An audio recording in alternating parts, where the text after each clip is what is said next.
Happy Monday. Welcome back to Retake the Week. It's been another busy 7 days, and this one, honestly, not for the same reason as we usually talk about. We talk about busy because there's been events, there's been transfers, there's been activity, but instead, this is a busy 7 days of plotting, waiting, anticipating. Because tomorrow the major starts, and so everyone has been just tense, just trying to make the right picks, kind of excited for the build-up, but you know what that's like, right? Just that last second before everything explodes into life. You're just a bit guarded. You don't want to say too much, you don't get overexcited, you start getting overly cautious, you look at your Pickems, you're like, who do I trust? We're going to get into all of that, we're going to make some predictions for the major, we're going to probably talk a lot of crap about each other's Pickems, because I'm going to make mine live on stream, yes, and obviously on the VOD. It's the same thing. Everything will be happening right here, and we'll try to make some predictions. There is some stuff to talk about. There was staked rank 2, and there are a few moves, a few little details to polish up from the last week. But realistically, this is almost like a major preview, but with a bit more lightheartedness, I think, than the Stage 1 preview I did with you, me, and T-Time. By the way, check that out. T-Time, just a god, man. Just a god. I just love having him on shows. What a legend. Let's get into it with the people we need to thank. Those are the members. Now, the members are the people who make the show available on audio-only platforms. They're the people who support me the most aggressively, essentially. And they obviously get access to a bunch of bonus content and rights off the back of their contributions. The core honor roll, of course, down there. And the contributors, XL, Romich, and Amnesiac, they get their own podcast, those three, where they get to dictate the topics and even debate with me live on the air what needs to be decided, said, what the reality is. They help me set it up. But yeah, those are the people we need to thank. Quack, before we get into our joint promo that the members will have heard about a little earlier, you got anything to promo just about yourself? Yeah, there's some fucking stuff going on. Big week. Fragbite. We have last week was our first game week for the series for the first for like the proper series of our Swedish CS League, as it's called, which is going to be of very little interest to some of you, but to some others, maybe a lot of interest. So if you want to watch, honestly, at this point, I wouldn't even call it quite grassroots, because I think pretty much every single team has decently established players. It's just a weird mix of them. Like, none of them are all on the same team. So, but yeah, you can check that out on Fragbite's Twitch channel. And all of the socials channels. That's all me. Yeah, some cool highlights. Actually getting to ask some fun questions to a lot of the players, which has been cool. Beyond that, same old. Actually, for this, I don't know when it will come out, but for this week and for some weeks to come, I will probably be on TLDR's podcast, Overtime on Inferno, because the major is happening and people are very busy. Not me, because I'm not there. So the super sub comes in. Okay. You are the super sub, yeah. We'll see if you can score any goals, you got any good takes. I don't know. Between Animo's style and then yours, I'm sure there'll be a lot of positivity. A lot of positivity flying I've been told for the next episode there's gonna be a tenable for me. So I'm gonna I don't know what kind, but like one way or another, I guess we'll see if I score anything. Yeah. Yeah, you will. So yeah, let's get into it. We do have one final thing to promo. Been waiting to promo this for a while. So Quack, maybe shut your trap for about 25 seconds to let this roll, because I can't be bothered to mute you. Let's get right into it with this.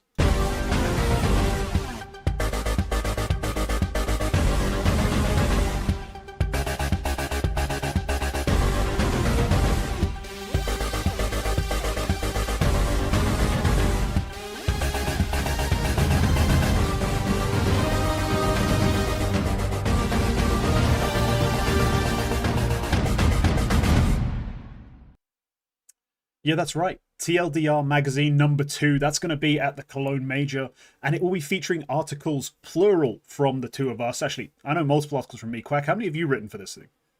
One, but I've been involved in I know you've been in general editing and doing general help. I have one story, but yeah, you have.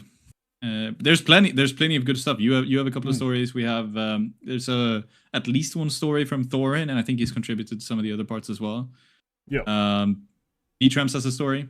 which is very good. Honestly, it's super well done. And then a lot of exclusive interviews and stuff, and just fun stuff. Yeah, 2 articles from myself, including a third thing, which is like a discussion with. It's like a transcript of a discussion that I had with Thorin and Maui. It's a lot. It's a lot. And I remember the first one, I've got it over here on my wall, like the first edition of this magazine being... Yeah, go get it. Yeah, that's why we've decided to do it again, because the first one was really good, and this is just set to be the biggest major of all time. And look, this one is even better. I've read through this thing because I wasn't there, but I've got an online copy of it, and I kind of studied the old one before we started in this one, and the second one is better. It's yeah. Honestly, the first one was hit and miss. They didn't really figure it all out, especially like the fluff pieces. There's a couple of them that missed the mark, and I remember joking about them. But yeah, this one's going to be awesome. So yeah, pick it up if you're in Cologne. If you're not, there'll be an online copy eventually you can always read. I'm definitely going to get one, even though I'm not in Cologne. I've just managed to get one reserved for myself on the side because I couldn't be in Cologne. So yeah. I think I have as well. I think I've been told that as much. But honestly, if you are in Cologne, you should definitely pick it up. There's some wonderful people from TLDR there who they're free. You should get one. It's really fun. If nothing else, just on your flight home. And just it's wonderful. It's a nice little memento. There's some fun. See, the one you have has like games in the back, and I know we have that in this one as well. So there's something for everybody there, and there's casual stuff, there's deep stuff, there's opinionated stuff. But honestly, the interviews are really interesting, especially like the titular story is maybe the most insane one, which was really fun to see, like the one which is on the front page. But yeah, we've been working on this for maybe, I think Sam's been working on it for like 4 months or so. But yeah, he's been really working at it. I think for me, I spent like a combined like 4 days in terms of like 4 afternoons or maybe more combined, a lot of which was in a pub. I just work, if it comes to putting out like numbers, like writing a lot, sit me down with a pint in a place where other people are doing things. Yeah. Perfect every time. I get thousands of words written. It just works. So yeah, I worked on it for about 2 months. So it's a long time coming. We're very excited. You should go get it. As you can tell by the fact that we keep rambling about it, let's move on. Let's get into the main show. Finally, 7.5 minutes in. I know you're sick of hearing us glaze ourselves. It's Retake the Week. Let's start retaking. We begin with Stake Ranked 2. Yes, I'm sorry. We'll get to Pickems. We'll get to the Major. We'll get to all of that. Let's get rid of the BTS stamp that's just been casually graffitied over this. Remember, members only, BTS access. This is the main show. But Stake Rank was a bit of an interesting little event because it happens before the Major. There's a couple teams in attendance who will be at the Major. Majority are not, but there are still some quality sides, including, of course, the champions, NIP. Now, I tweeted about this briefly after it happened, but for me, this was a huge, like, sort of boost to my confidence and my faith in Ninjas in Pajamas, like they get this win. But just to summarize who the other teams are, there's FaZe, 3D Max, 9Z, Magic, Heroic, Alliance, NIP, Sharks. So we've got a couple South American major teams. No, one South American major team, sorry. I don't think 9Z are at the major at all, are they? Or did they make stage 2 and I'm going crazy? Yes, 9Z are stage 2. Yeah. Which makes more sense, really, than being a stage 1 team and being here. But hey, Sharks, that's a decision, right there. That's a fucking decision. Yes, as I said, NIP. It's not the first time. Sharks had one just before this as well, I think. I think they've maybe 3 straight LAN events just before the Major. Oh, you mean another event? Yeah, I thought you meant another Major where they did this. They played the CC Global Finals. Is that what you're thinking of? Yes, and they played the Easy Game Masters thing. That's also LAN. Not to be confused with the one which is online, which is named basically the same thing. But they went to the one in Portugal. So they went May 21st to 24th, Portugal, 27th to 30th, Barcelona, and what's it going to be tomorrow is June 2nd, and that's when they're starting the Major. Yeah, they've been all over Iberia, basically. Just yeah, and they've basically lost consistently in both of those events. It's not just pretty. No. So yeah, just to recap, NIP end up champions. They do take the upper bracket all the way to the upper final, where they go down 2-0 to Magic, beat FaZe in the consolidation, then the grand final take Magic 2-1.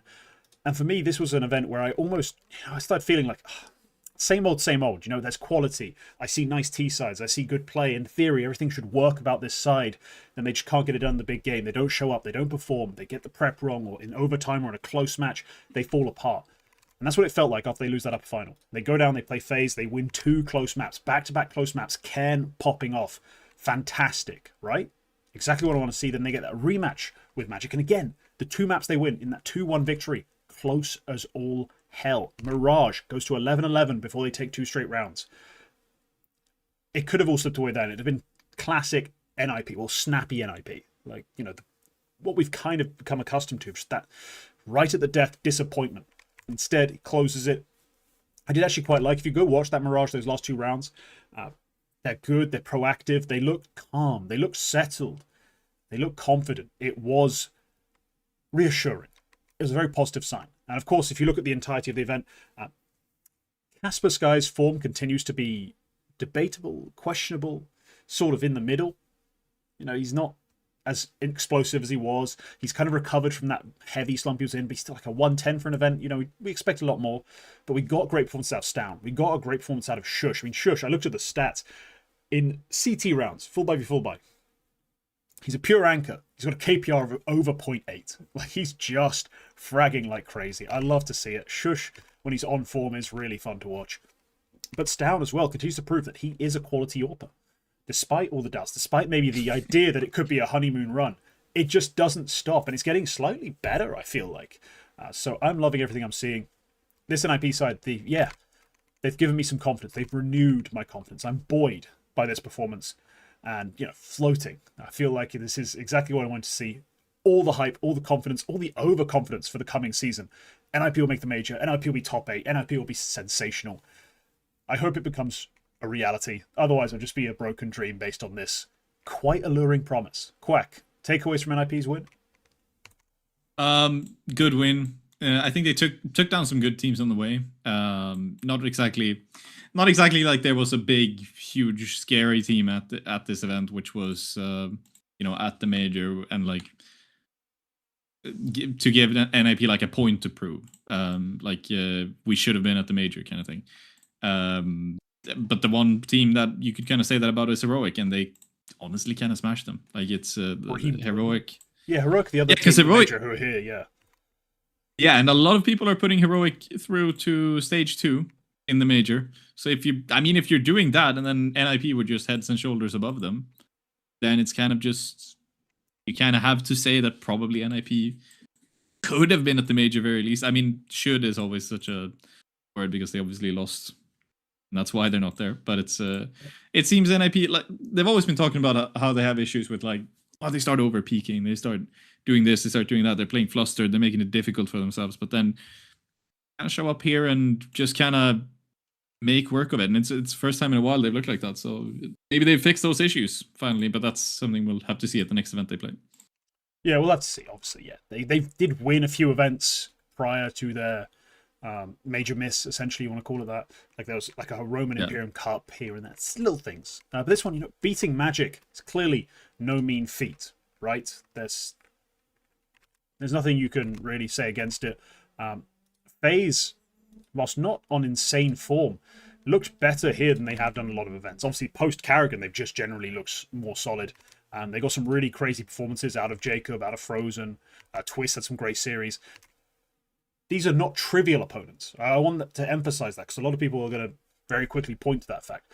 I don't think these teams are trivial, especially not for an NIP who've shown themselves to be weak against the sort of 10 to 15 range level team. You know, the prior major failings they had where they, you know, went out to those close maps and then that demolition by 3D Max. I do feel like this is a team who needed this sort of win. And so, yeah, close victories, but still it works. The other team in the grand final of this event was Magic. And they just keep producing, man. Like, they just keep producing. When they first managed to make their way to a real event, you know, they qualified for Astana. That's the big one for them. It felt a bit like, yeah, this is the tier 2, tier 3 side that's just going to maybe get that one best of 3 that makes you think, oh, that kid's got talent. This shows some promise. But instead, Astana just kind of went ham, right? They go from 0-2 down to 3-2, go through, even beat 9Z, the hot team at the moment, the informed team, to make a top 4 appearance. They looked fantastic. They looked far more threatening than any right to be. Sure, they got crushed by Falcons. They should.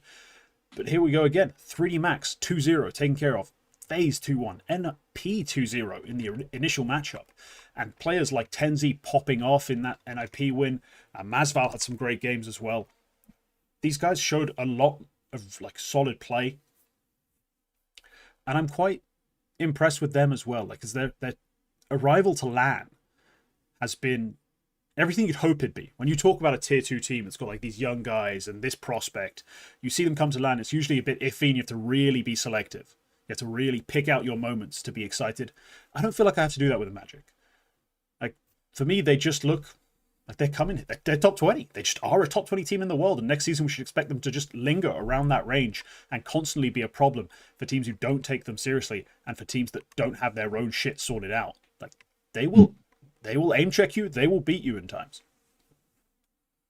Yeah, they will. And like, it's not like they have this massive hard carry either, which is usually both a good and a bad. They've got a number of like pretty talented players who have their moments. You know, Masval's pretty damn good. Tenzi's pretty damn good. I've had way more out of Moon and AW than I really expected. Although, actually, to be fair, this is one of the events where AW is maybe a tick below what you'd want, but still, like AW's been generally productive for Magic. Like, yeah, you're right. It's not just a hard carry from one man. Yeah, but it's not like anybody's shopping for Masval. That 118 is great, but it's not like anybody's like... It's not like there's this looming feeling of, ooh, somebody's going to pick him up eventually, like there was again around... Well, there was... VP were looking to buy Magic in their entirety at one point, but aside from that... Yeah. But like, well, buy. It's not like they're signed to anybody. That's kind of my next point. These motherfuckers are free. Give them a contract that they want and that they think is good. Thing, yeah, but like, if you... It's such a fucking... Like, we had this fucking rigmarole. That word is stuck in my head now from behind the scenes. We had this whole fucking rigmarole around 3D Max being of interest to however many notable organizations was the case. And if you were a tier 1 organization ever looking... If you are currently looking at buying 3D Max, if you are fucking Envy or whatever they said... Luminosity and TSM apparently also had their hat in that ring. Why the fuck are you looking at 3D Max when Magic are free and will beat them every single time and make grand finals at events like this? That's like, if you pick up Magic right now, you are way ahead of BC Game. You are way ahead of 100 Thieves. And like, for free, you're way ahead of 3D Max. Miles ahead. So like, these guys aren't going to remain free for long. I would imagine that Magic have an organization before the end of the major. To be honest, I have to imagine so, because like, what the fuck are you doing otherwise? Well, a lot of just Russian orgs, you know, should be trying to pick these guys up. Like I find it equally baffling that this exact 5, especially. Like, I'm not just saying you don't have to pick all 5 guys up. Like, Moon hasn't always been the most appealing AWP. You know, AW's had hit and miss moments. But that duo plus Svede as an IGL as a core package already is huge for VRS, and then just in terms of talent level you're signing, that'd be a marked improvement for a lot of teams. So, you know, they are a very appealing group as a 5. They're also a very appealing team to pick apart for a core. Their ranking's good. They have talented pieces. No, this is a roster that should expect to be signed. Very excited. And I do love that they treated this event like we've historically seen them treat tier 2 online cups. Like, if you just look at the ratings, it's like Masval 120 something, Tenzi 120 something. The other guys, series by series rather, they have their little moments, they have their little flashes, but generally it's just those 2 riflers, those 2 guys who play anchoring spots, but also play rotator spots, but also play hard entry spots, but also play lurking spots. Like, who just jack of all trades, allow so much flexibility and so much mobility for the team, like the rest of the team, who are also then just popping off and hitting every shot. I do love to see it. That's exactly what attracted me to this original 5 when they were playing under a different banner a little bit ago. I forget which one. Who knows with all these Russian teams and their orgless nonsense. What was it? Betera. Gun 5? Betera, yeah. Yeah, they were a Betera team at some point. At least a core it was. So, yeah, pretty cool to see for me. This is a pretty cool little event for Magic. Yeah, great result. And happy to see that for them. So someone you're going to be less happy about because you're generally less positive and happy and optimistic about. FaZe also had 2 players over a 120 rating. They had a third at a 117. Twist, Frozen, Jacob Now, I could ask you just generically, oh, what's your thoughts on FaZe? Instead, I'm going to ask you this. Right now, there's a 3-man core in that roster who've just come to this event and pretty much put belt to ass against most opposition. Like, shitted on them good. Now, if you're FaZe, let's say there is no $1.2 million offer for Frozen or whatever the price tag you decide for it. Let's say you got this core, these three players, Twist, Frozen, Jacob. Are you keeping them, like, as a core to build around? And are you optimistic about what you can do with them, given the fact that you're now signing a Rifler and an AWPer? Do you like this setup for yourself? Yeah, I think I have said pretty much consistently since they ended up missing the major, or even before then, Jacob should be part of that core. Jacob should be part of the core that stays to rebuild FaZe. He's a solid enough player. He has his issues, which come and go. He's inexperienced. That's gonna come with inexperience, and over time that'll get better. Frozen and Twists are still stellar. Twists as a caller might not be the best. It's definitely not the worst, especially in a group like this. I think you can be a lot more comfortable trying to do that. I think what I thought was definitely going to be the case after missing the major is that FaZe would plummet out of the rankings, and they've dropped a bit, but they have had a couple of performances before them where they kind of saved themselves after Belgrade, because they had that top 4 at Last Rivals, and of course they then also played Atlanta, which was less successful, but like they took the win that they did have against NRG. It's like that's meaningful because they had basically no LAN wins before then. So I think they have done good for themselves to at least hang in there, and maybe this VRS core is worth something after all. But Brokey's gotta go, man. And Nate Chu is the kind of guy where like he could work. He's not bad. But like if I have the budget for it, I would get somebody else probably. But it's yeah. Yeah, there's exactly who you get depends a lot on the exact figures when it comes to Carrigan, right? Yeah. Like I don't know how much they got for Carrigan. I don't know who's on the table. Yeah, I was going to address that, Chips. Jimmy been on the market for a while technically now. Let's be real. The conversations around buying Jimmy have started a long time ago. Just they were not successful initially. Different teams. Jimmy being benched now means it's open season. And no offense to Nichu, I think he's a pretty sharp player. That's the word we now use. He's a sharp player. I just don't think he has the polish as an anchor or as a lurker. Like, even in the sort of lurks they'd have him play, considering Frozen's on the team. I don't think he has either one of those skills up to par for this side or for what Jimmy would be able to offer. So if you could go get Jimmy, it'd be stunning. But yeah, the key core issue, I think, for FaZe is if you do keep that 3, you've got something to cook with. If you lose Frozen, like let's say you lose Frozen for like $1 million, like $1.2 million. Sure, it's kind of doom and gloom. And the biggest part of that doom and gloom is that you now have to keep Brokey. Right? You have to keep Brokey or Nechu as part of your 3-man core for VRS. Like your Twist, Jacob, and then you need to pick one of those last 2 guys. To keep You'd survive with keeping Nate Chu, but you would definitely prefer to keep Brokey ranking wise. Yeah.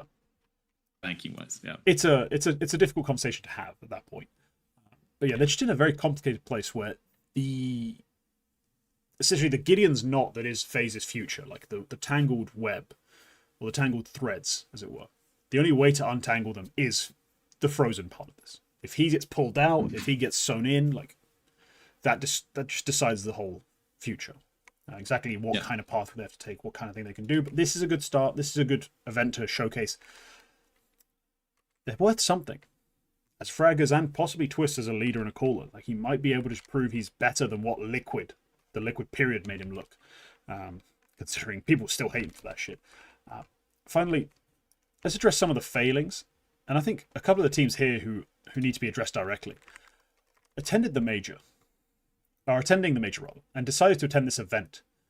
Now, mixed bag, let's say, for these guys. Heroic went out in last place. They got body slammed by NIP and then lost a fairly close game to 9Z, which is really annoyed me because my prediction tweet was that 9Z would go out last place in the next 2 events.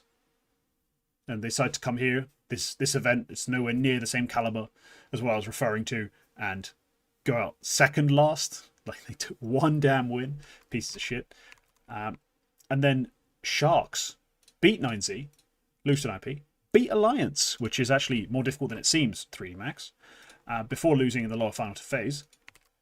Firstly, Quack, do you think these teams made a mistake attending this in the first place? And secondly, how much has your opinion shifted on them coming into the major based off this result specifically? Sharks. I think you mentioned Sharks, didn't you? Yeah, they're one of the three. I think I've really put down a peg, to be honest, because this is just kind of a shite result. It's a nice opener, but that's a derby win. They get fucking destroyed by NIP. I get that game was at like 1 a.m. or whatever because I was writing it and it was horrible. And then you take down Alliance in a super close affair. Whoop-de-fucking-do. As much as I like them, that's if you're a major attending team, that should be a good win. And then FaZe, you're kind of there. Like, you're just kind of there. Sharks, especially combined with how poorly they did at the previous LAN event, I feel like this is exactly the kind of warm-up you didn't want to have. It's the one where you can't really take anything away from it. You can't even really take away, like... I don't think they can take that much away from this, and I think that's just a really bad warm-up going into the major. Because, again, they went... like, they lost to Inner Circle and Focus when they went to that Portugal event. The BZ Game 1. So for them, I'm kind of down. 9Z, losing to Sharks is not great. But hey, worse things have happened. They still made playoffs in Astana. They're kind of still up there for me. This result in particular, it doesn't really change my mind that much, especially since they lost such a close game to FaZe. And there was that controversy with the round restart. Yeah, that one pistol round, right? Which pistol round even was it exactly? I can't remember. I didn't see it, and I was talking about out of my ass when I was talking about it in Liquipedia's Discord on Saturday because I was drunk. But I don't know. But supposedly the situation was that it was a 3-on-3 post plant and the server crashed. Yeah, okay. So on Ancient as well, yeah. So that actually means a lot because that actually means that FaZe kind of got going. But it's a post plant, so 9Z have put the bomb down. It's a 3-on-3, and the server crashes. So. They replayed the round, I think it was. But the rule says that the admin is supposed to do like try to simulate how the round would have gone. And I assume that this is so like, you don't get a free round restart if the server crashes in a 1-on-5 when you're saving. Because then the admin can just say... Yeah, if it comes down to admin judgment... Yeah. It's hard to say. Like, I'd have to watch the... But I assume... yeah. I think that's what the rule is, where it's like the admin is supposed to like project what they think is going to happen in the round, and if they can come to like a conclusive opinion, like I said, if it's a 1-on-5 and you're saving and the server crashes before the bomb explodes, you can't. The admin sort of goes, yeah, we can give that round to the T side, and restart the round with you guys 1-0 up. Right, hang on. In this case, it is. Sorry, I think the discussion that was held here was that I don't know. I'm also going to look up the round because the discussion that I remember was had here from 9Z's leadership at least was that the timer was very low. So even if it was a 3-on-3 in a pistol round, it was like, I think they said it was 15 seconds left with no kit. And depending on the positioning, then you could actually say that like, yes, this is an unwinnable round for FaZe. But I don't know. I didn't see it. So I'm gonna check this out now. Yeah, I'm watching it.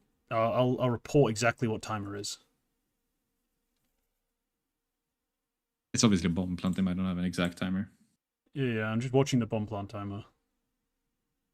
It's more than 15 seconds when the exact freeze happens. I mean, I'm with the admin on this one, actually. I would find that a 50-50. All three 9Z players are in Donut. Bomb is not directly planted for Donut, from what I could tell on the radar.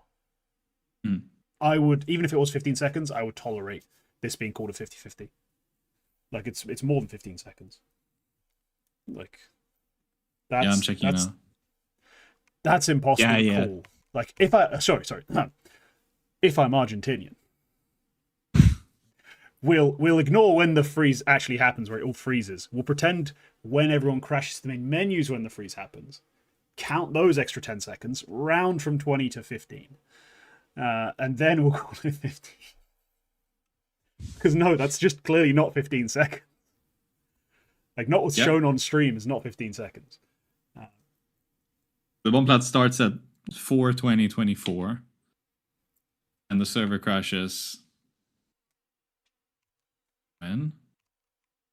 Yeah, it's like 6 seconds afterwards. Yeah, no, that's it's not that close to being exploded. That's a fair round restart. I think it's a fair restart. If that's the rule, it's a fair restart. If it's on the admin's judgment to make a projection of who would win, and he can't make a majority projection, like even a 60-40, I think it's tough to put your balls there and be like, yeah, they would have won that. I think that's it's more a fair so.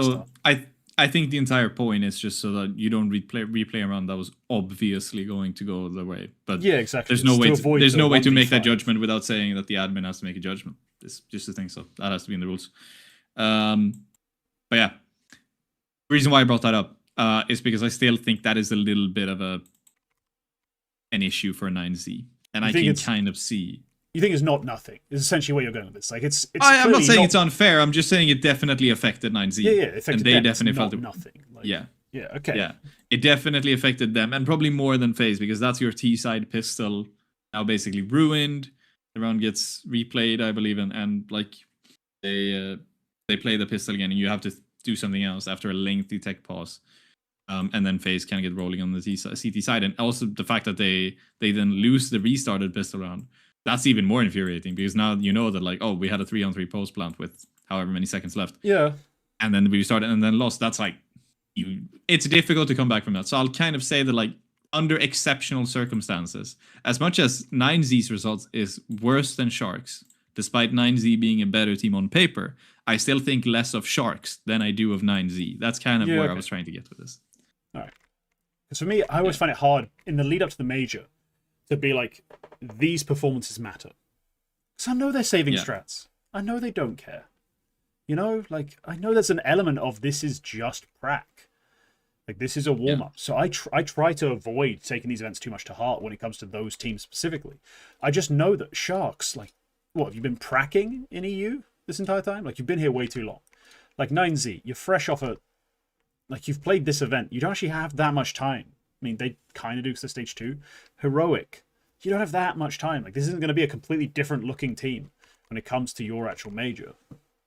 No. So for me, there is a little bit of a takeaway to play an event this close, like this close to the major. I think it's kind of mad. I think here's a slight moment of madness from them to be here. But look, at the end of the day, they all did better than fucking 3D Max. So yeah, fucking 3D Max are awful. Typical 3D Max. It's just typical 3D Max. Yep. It's like the floor disappeared. Absolutely disappeared. Maka plays one decent series, one horrendous series. Masuta never gets rolling. Like, it's just everyone's all over the shop. It's the classic unpredictable nature. Change IGLs, come back to the next event, win against 2 legit top 10 teams. Like, that's the 3D Max formula. It's going to happen again, I'm sure. And in 12 months' time, sign Nidoria and somehow again become top 15 in the world. And that's why people will keep signing them. Like, people will keep being interested in signing them because they will constantly be in those sorts of fringes around major qualification. Just off the back of their unpredictability and their sort of nature, I guess. Like, it just happens. So look out for it. Yeah, that's leading. This event is leading nicely into the major. It is indeed, and that's what we're getting into now. Look, I've said it for a while. I'm going to do Pickems. And now I'm actually fucking doing my Pickems. Where are my Pickems hiding? There they are. Look at that beauty. Ignore my leaderboard. Obviously, everyone's got 2 points. It's just nothing. But here it is, a fresh sheet of Pickems. Let's put some audio on. Let's get some satisfying audio. Some default-ass music and some clicky sounds, right? Yeah, there we go. A few clicky sounds. Let's make the clicky sounds louder. Oh, still clicks. All right. I'm not going to overcomplicate it. There's one 3-0 team that I think it's not guaranteed, but I so deeply believe this team will go 3-0 that I just have to put them in there without thinking. It's Gamer Legion. I genuinely just cannot fathom a reason why they wouldn't be 3-0. Like, they have preparedness, they're good, they're great at it. They're great at preparing an opponent. They have fragging. Like, they're not the most frag-heavy team, but they have fragging. They have that sort of, what's it called? Like, that sort of chaotic edge, where they can present a really weird playstyle, thanks to the snacks factor. Like, the snacks factor is real. Like, he does do weird, lurky shit, unpredictable plays. Like, I value all of that about Gamer Legion, so I do have them 3-0. And the same way I have them 3-0, I have zero reason to believe Thunder Down Under will win any games. So Thunder Down Under for me are one of my 0-3s. What music kit is this? I don't know anymore, man. I've had it since CSGO. Like, I've had it since probably COVID or pre-COVID. Like, I don't know my music kit. So these are my 3-0 and 0-3s that are guaranteed. Now, there's a few teams I just want to smash into 3-1, 3-2. So I know they're going to go through in some way or another, by hook or by crook. But I don't quite have the balls to put them in 3-0. So I think MIBR will go through. I think Big will go through.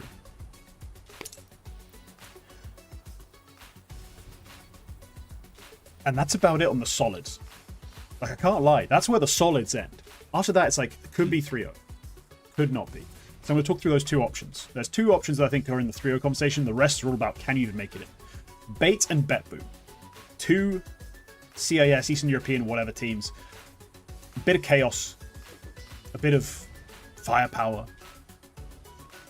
One of them is not even playing with their full roster. And that's almost like a good reason to put BetBoom in 3-0, because they're missing Siren at least somewhat, and the sort of roles are all over the place.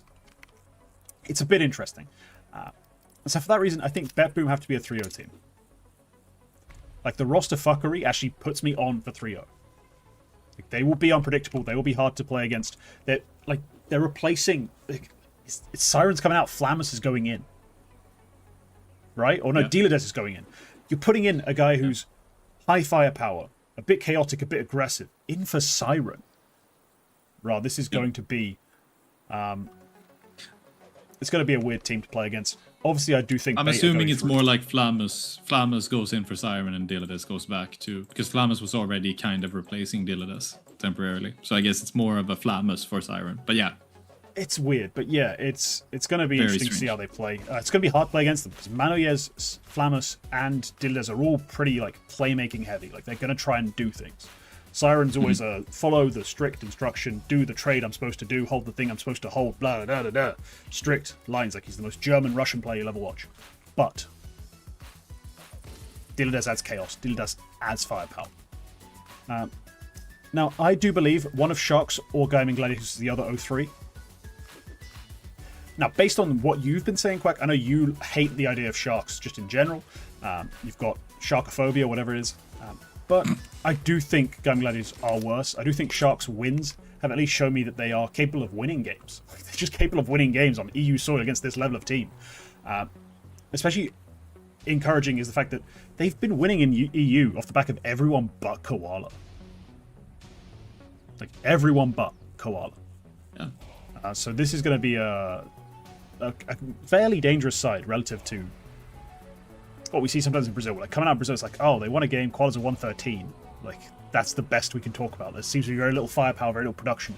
But we saw an uptick in their European play. So I think Gaiman, with their Fur edition, that's just been a weird saga. I'm going to put them in 0-3. My final three teams to go through. I hate to say it. I think Heroic go through. And I hate to say it because they're a weird team. Don't know who's playing for them. Like, in terms of in future, they're going to make changes clearly. Like, it's obviously youngsters not your Opera of the future. That instability has been there since the start of the season. And still, somehow they're winning games. And I'm sure, stake ranked, whatever, they literally look like shit. They don't look like shit very often, despite all these problems. So I think they're going to bounce back, and at the major, they're going to be good. They're going to be one of my teams to advance. Look out for Nilo. Xcloud's going to win them at least one best of one single-handedly with some bullshit 2.3 rated Mirage. There's my Heroic pick. And then afterwards, I'm going to tell you who I'm picking between. I think one of Tyloo and Linvision's going through. I actually don't feel in my heart a guarantee for either one. Linvision have been a mess in many ways, but their roster is one of the most stable. They have some of the most talent, some of the best fragging. And then Tyloo, I just haven't seen a lot of them play. Like, they just haven't played that much stuff. So I'm going to take Lin Vision. Controversial, I know. But I'm going to take Lin Vision. And the final one, because the Counter-Strike gods, they need some sacrifices. They need something in you to just feel some pain, to feel some discomfort, to just not be happy in order to give you anything you might like. And in that sense, I have Liquid. Somehow, some way, after all this dog shit play, just off the back of the talent they have, the bullshit ultimate best of one, going through 3-2. Counter-Strike gods, please. Make the rest of it come true. I've sacrificed some of my will and some of my hope. I've put Liquid through. Those are my picks. Quack, I need an opinion.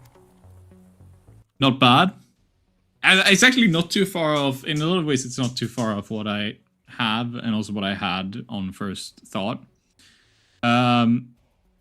We agree. I'll see how many. We agree on 6 picks. Okay. Out of the 10. So I also have Gamer Legion going 3-0. Which I think is... Like I said before, that I don't think there's anybody who's like a confirmed 3-0. I honestly feel like, even in Pickem context, I do feel like this is a much closer one than we usually have for the 3-0 battle. Because I could see it going to Bait, I could see it going to Bet Boom, MIBR, even a big performance, a heroic performance, even a fucking M80 could go 3-0. Even a fucking Liquid. Like, if Liquid show up as good as they are supposed to be, they can go 3-0. That's the insane thing about this. That's the thing that people forget.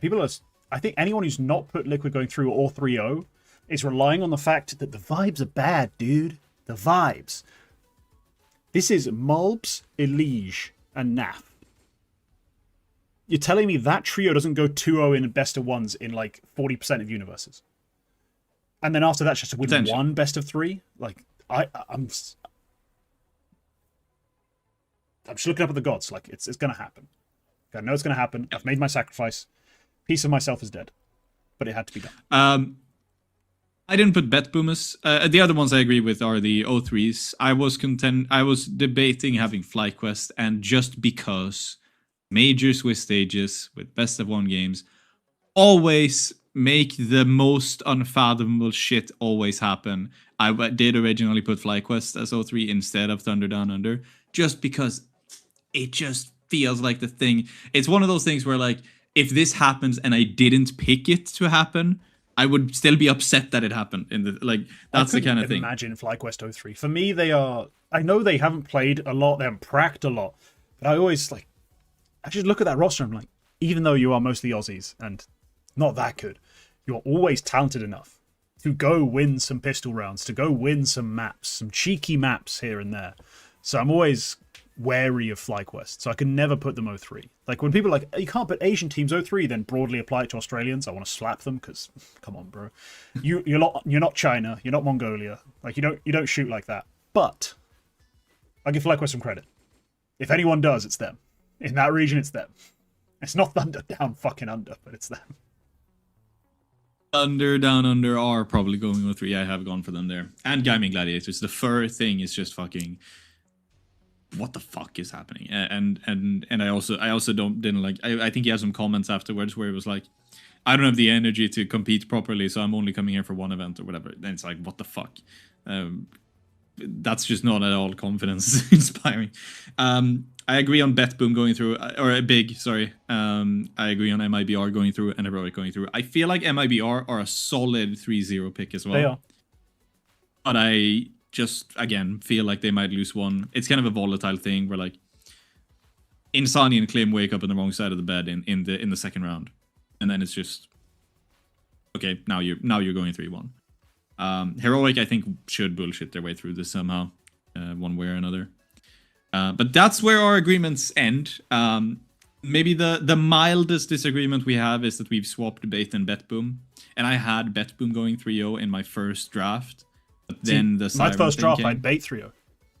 Yeah. You know what I mean? But then the Siren thing came and I was like, again, I also heard some stuff from Boomage when he was in Atlanta, when he was interviewed by TLDR. And like the stuff he said, it was like, yeah, we kind of just came to Atlanta to like try things out with this new squad, you know? We have no idea what's going on, nothing prepped. We're just vibing it. And that's the kind of team that, honestly, as you said, might go 3-0. But for me, that was just like nah, I'll put them down a peg. Yeah. Because that's the team that it brings all of the games closer to a coin flip. Both the underdog games and the overdog games. So then I am kind of just, well, if you flip a coin 5 times, it's probably 50% heads. Bait, I put going through. Bait, I think, are super strong. I think they have a super strong lineup in general. The riflers are super good. The leadership, I think, is very good. And I watched them play when they took their first LAN title in Pickem, and I kind of just stood, like, I kind of just felt that, like, yeah, this team should be contending for stuff. Not for trophies, but, like, should be a factor in the major, and they feel stable to me. Even Sizzy, who I know a lot of people will have question marks about, I think he's improved steadily since joining. Yeah, he's been climbing, right? Like, it was the first event rough. It's like, oh, it's Segukawa 2.0, and then it slowly got better and better. And to the point where you're like, I now kind of believe in him to just be fine, to not be a losing condition. I know CSH Championships would scream otherwise, but his Atlanta was pretty damn good. And I trust in Bait. As I said, I had them 3-0 my first initial draft, my rough draft, and I remembered the chaos of life. The chaos of these sorts of events. And I'm like, yeah, Insani's MIBR might go and lose a best of 1. And that'll fuck with everything and throw some spanners in the works. And I was like, okay, if I think of anyone who could survive the chaos best, it's going to be Gamer Legion, and it's going to be one of the most like chaos-inducing teams at this event in BetBoom. So I've taken them to go 3-0 for that reason, but no. Bait, MIBR, BetBoom, Gamer Legion, and probably Big. If you don't have them going through, in some kind of concoction, like some order of those, like I do think you're a bit off on them. I think you're a bit off. I think the one acceptable exception to that is Big. I can understand having big doubts, but the rest of those 4, if you don't have them going through, you're nuts. Like, you're just nuts. Yeah, Big. Basically, every single win Big take at this event will be one of their strongest wins of the season in terms of opposition, which kind of speaks against them. It feels like they would end up in the lower layer because of their track record, but I think they are going to make it through. I think they have enough talent. I think they're going to do well enough to pull through, and that's why I've kept them. My final 2 advancing picks are Ilu, because I kind of looked at them and I felt like the Lin Vision have been quite bad over the year. And Tyloo, like you said, you just haven't really seen them play. But when they have been pretty good. Yeah, they have taken some wins. Yeah. Like, they're not the craziest, use the time off. They've hit some wins. They use the time off in a good way. That's what I feel about Tyloo. It's like, I'm fine with Tyloo taking a month of no play because they will come back looking decent.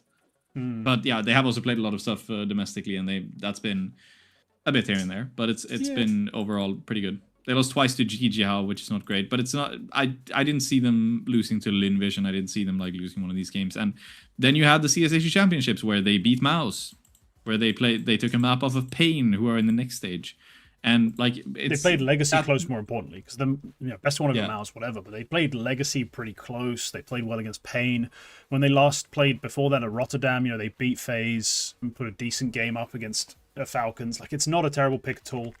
I just think this is Lin Vision. Just look at that fucking roster, man. Just look at that roster. That roster's just gonna be good.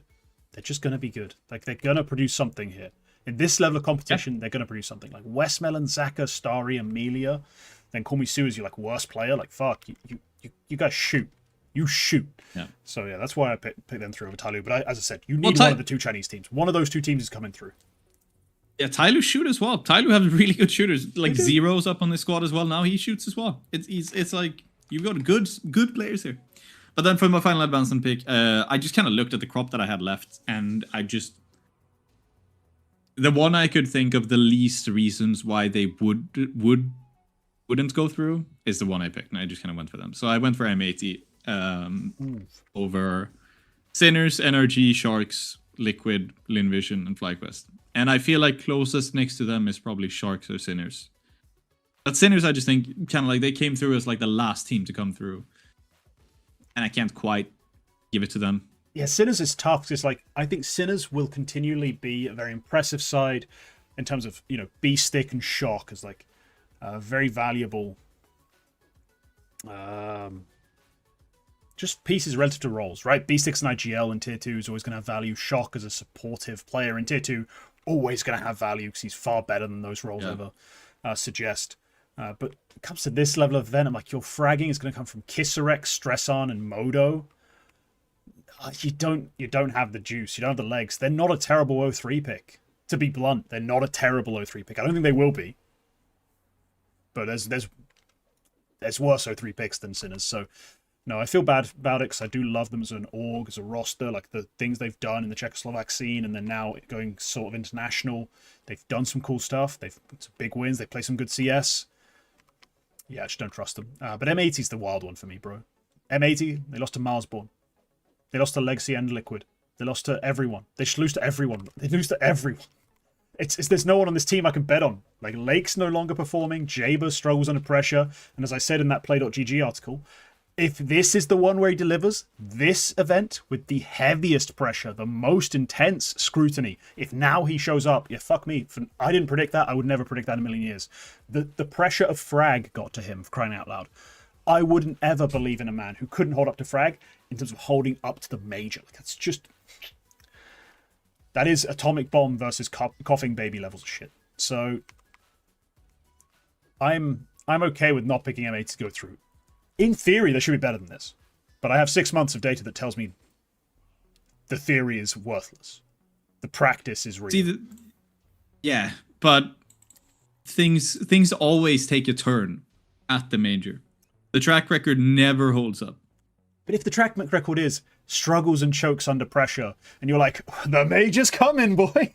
No, it's not something I expect to change. Somebody's gonna. No, I don't think they will. M80, they played great close games against FlyQuest and Mouse in CAC. Falcons and Mouse. I think that's their most recent result. Yeah, I just don't trust them. I think that's entirely fair. I think that's close entirely match fair. against Mouse. Right? They won. Sharks are probably second as well. Yeah. Sharks. It's not hard to find close, but yes. Sharks are pretty good. They have the track record, which would say that they could do this. Linvision could do this. NRG is the kind of thing where, like, a couple of months ago, you told me that the NRG players and Grim, yeah, of course they'd be going through to the next stage of the major, but just their track record is one of the worst of all the teams attending. Next to probably Liquid. Liquid is another one of those where, like, logically speaking, yeah, they'll probably activate a little bit at the major. But the fact that there's roster rumors around them before the major is such a fucking... Oh, that's just an indictment on the roster. I think they do look horrible just in general, even outside of that, in their previous play. And again, if they go out and I didn't pick them to go out, I would have been upset. So I can't pick them. And then FlyQuest are horrible. So yeah, FlyQuest, yeah. M80 is just I kind of looked at it and I got to those 5 and I felt comfortable about it, but then I kind of looked at, like, okay, so I have 7 teams to pick from. And I kind of just gravitated towards M80. That's why I felt good about the pick. Okay. Look, I'm not going to debate it too much further. These are my picks. Quack, we've heard your picks. I'm sure everyone in chat's made their own picks already. Let's see who wins. Tomorrow, 11:40 AM my time, later for most of everyone, or much earlier, depending on who you are in my viewership. Not a lot of people on my time zone exactly. But yeah, we're going to watch it. We're going to enjoy it, I hope. Should be a fiery start to the major with a pretty loaded stage 1. But okay, let's get to the rest of the show, Quack, shall we? We've got one more segment that's kind of major dedicated. Let's do some major hot takes. And in hot takes, I mean more predictions. Like, let's make some crazy, bold projections for this coming major.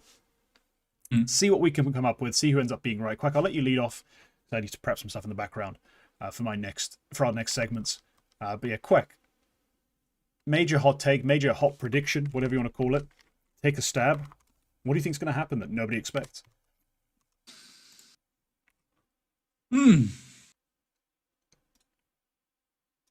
That's a tricky one. That's a tricky one.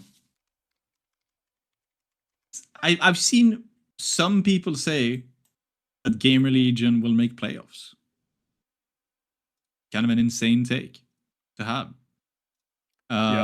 Is it yours? I'm kind of there. I'm not quite there. I think MIBR, I think, will be contending for one of those spots. MIBR is one of those squads that I think we will see. Like in my hot take is that MIBR are gonna be in that stage 3 2-2 game. And then if they lose, it's kind of just a feeling of next major you do it. And if they win, then I guess that's more than I expected. I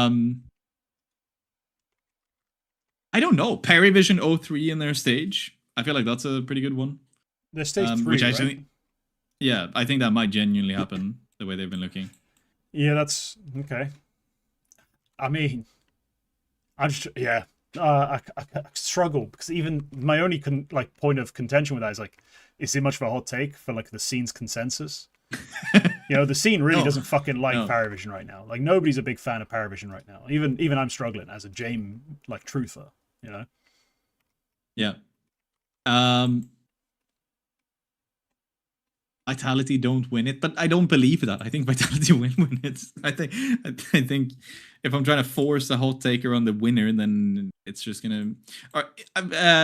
If there is a non-Vitality winner, because I'm not even comfortable enough to say that, make it a hot take that I think anybody other than Vitality is gonna win. If there is a non-Vitality winner, I think it will be Spirit.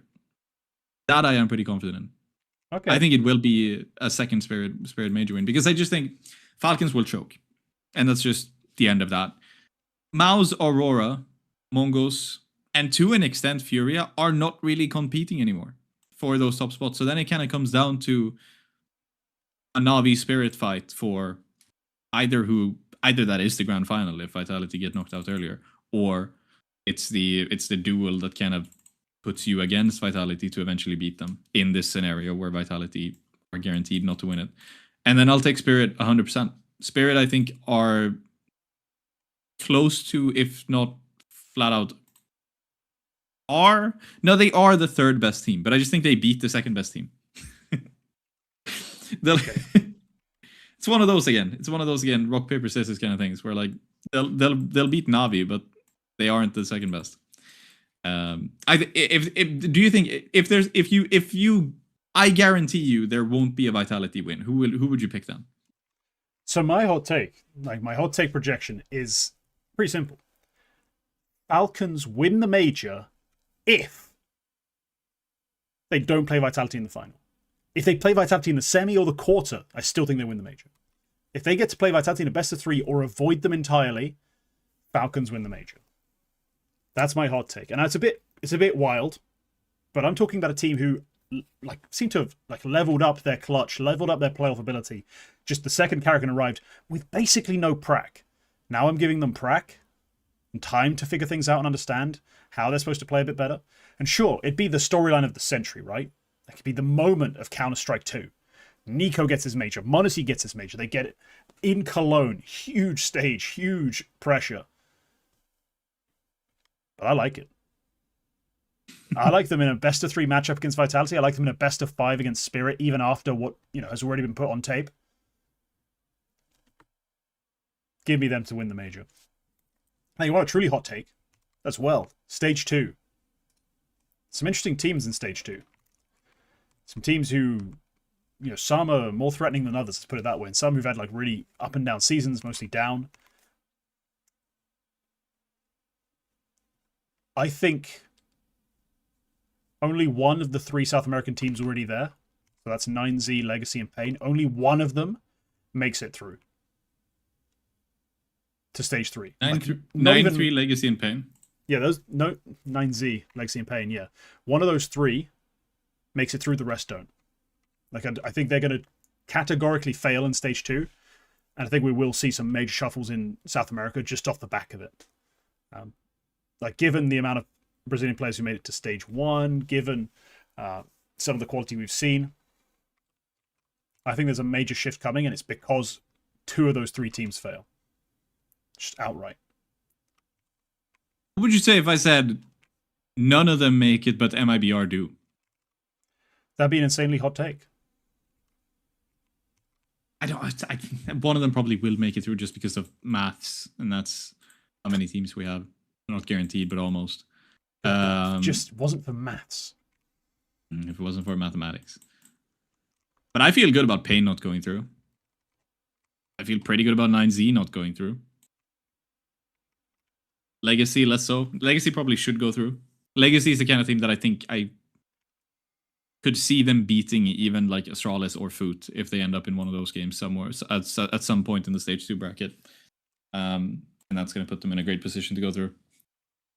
MIBR is like just... MIBR, this squad is so special. I feel like every strength that the MIBR squad has is better than all of the other South American teams except for Furia. Okay. Every single one. They have the best AWPer. The best South America-based AWPer except for Molodoi is on MIBR at the moment. And QC is not playing. And I think Klim would probably be better than them anyway. Insani is a better player than any of the riflers on those Brazilian teams, bar maybe Lato. I think probably Lato, and no, I don't think Luchov is better than Insani. I think Insano is better than Luchov. So second best. He's better than Dumao, I would say. Insani. Yeah. I think the leadership is better than 9Z. Hard to say if I think it's better than Pain, but Pain don't look that good. And LNC I think kind of just fits the MIBR squad in a nice way with the talent that they have. And then Art is such a, I don't know if, again, we've talked about, I think last week we talked about Legacy and we talked about Art's Legacy, and it said, I kind of just said that this screams of Honeymoon. But hard to argue that one. And then you have the two supporting pieces, and there I can kind of pick it apart because Breno and Venom Zera next to Nissim. I guess it would be Dumao in that case. No. Yeah. So yeah. Who would it be? Who would be the comparison? I mean, the supported structure of Legacy is it's Art and Nissim. Like that's the duo. Like realistically. Yeah. Whatever. MIBR are just better, man. They're just better. That's a They're pretty just good better. one. If you didn't, say it over the course of 10 minutes, MIBR will be the only non-stage 3 South American team to make stage 3. It's hot because that would mean Legacy don't make it to stage 3. But I think it might happen. MIBR, I just believe. I looked at it. This was today's TLDR. We looked at one team each, and mine was MIBR. And the more I looked at it, and I looked back at like some of the other teams that have like tried to be second best in Brazil since Furia became the only good team in Brazil. And all of these squads have something. Like Lato and Dumao are on a bunch of them. A lot of them have, like some of the previous MIBR squads still had Insani. A lot of them lack good oppers. There's only a handful of good in-game leaders, and they've also been moving around quite a bit. And now MIBR have just like a great IGL who I think fits the team. They have the best opper in the who's currently based in the region, and Insani is at worst the second best player outside of Furia in the region. So then MIBR are just kind of better than every single other Brazilian team who have tried to be second best in Brazil. Okay, let's wrap it up there. Yeah. So as I said, nice and short. Nice and short. Let's close that door. Enough of the major for now. We'll get back to it. The retake games are going to all be major themed, I guess. I believe. I don't know. Mine is. I don't know if yours is. Yeah. If it's not, I'd be surprised. But let's get into the players of the month. Yes, May is concluded. And we said we'd do this now. Monthly awards. We're going to do this relatively quick. Let's try and keep it to like 10 minutes max. I'm going to begin. Month of May. My players of the month. Number 5, I have Kioske. I mean, a bit of a controversial pick based on ratings, but I just liked the uptick in terms of his playoff performances and just his general like usage in the team. I just thought it was worth highlighting. Then 4 Lato, 3 Wonderful, 2 Donk, 1 Zertian. It's hard to argue those kind of guys. They've been fantastic. They've all had crazy months. Some of them, if not... Some of them have MVPs. I think all of them at least have EVPs. Yeah, just a big month for those 4 guys. They have to be your players of the month. If they're not, it's a bit weird. But yeah, I thought number 1 had to be Zertian. Just because, the fuck? Who becomes IGL with a misfit bunch team and just goes, all right, I'm just going to put them on my back, and then drops like donk numbers on CT side? Absurd. So I just had to give him player of the month. Number 2, Donk. Yeah, he's a 161 for the month. Whatever. Wonderful, great MVP performance. Really impressive in playoffs. Then Lato, pretty similar. A great MVP performance. Just not as great as Wonderful's by a long shot, just because, you know, the rating and who he beat, but still very impressive. So yeah, those are my 5 for player of the month. Quack, who are your players of the month? I mostly agree. Zertian is my number 1. It's a very impressive transition to the in-game leading role. I have Donk and Wonderful, but I've swapped them. Wonderful above Donk.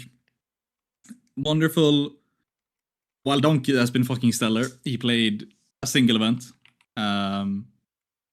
Stellar event. And hell of an event, but I've put Wonderful above him because Wonderful played 2, I'm pretty sure. And just that sample size, the fact that Wonderful was good in both of those is what kind of took it over for me.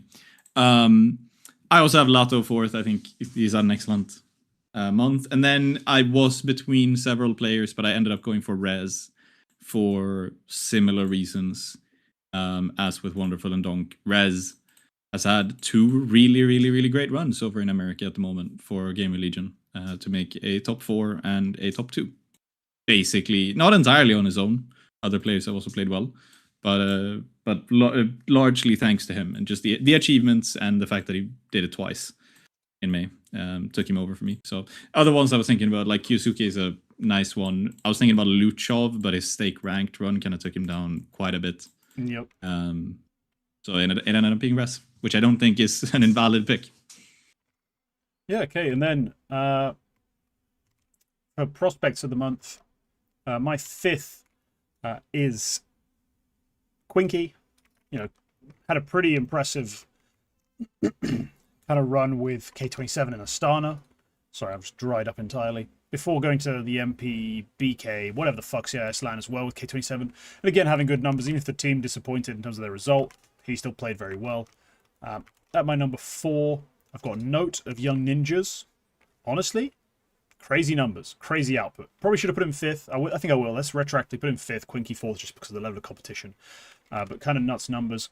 At number 3, I have Davu, finally in a circle, showing some life, and Davu's a big part of it. Poi, even if they're playing mostly kind of iffy events and the rest of the team continue to look like a terrible idea, Poi certainly was worth it. He was a good risk. I remember our arguments, the 5 risks, the 6 risks if you include the coach. 1 is 100% paying off still. So Poi's my number 2. And then number 1, Sypho, just with an Amiga, casually putting out great numbers. Prospects video released, of course. Take a look at that if you want. It's not very edited. It's 20 minutes ish. I think it's more like 17 minutes. Just me with some clips and some stats. But yeah, give you a good idea of what kind of player he is, what kind of value he offers. Just think of him like this. He's somewhere between Zontix and Zwei. Like that's roughly where the comps land. Somewhere in that sort of ballpark. Watch the video for exactly how. Quack, prospects, who you got? Yeah, Poi number 1. He's on my list as well. He is number 1.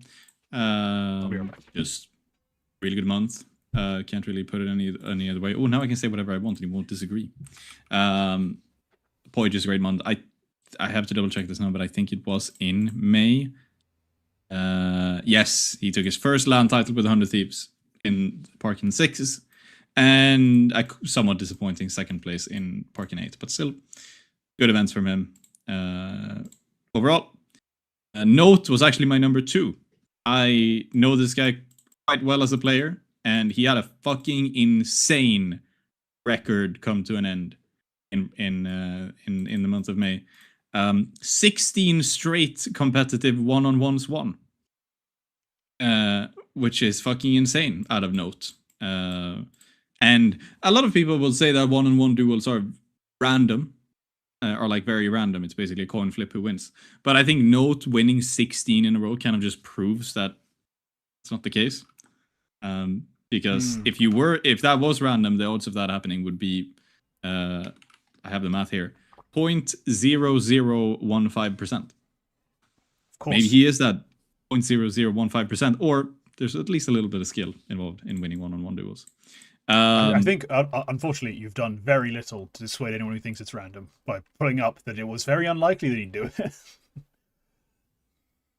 All right, fire. I don't think that really changed a whole lot. No, probably not. Sypho, I defer to the man on my whichever side I am mirrored on the actual screen. Result, great month for him. He's edging into being playing at too high a level to be a proper prospect, as he has been for about 3 years.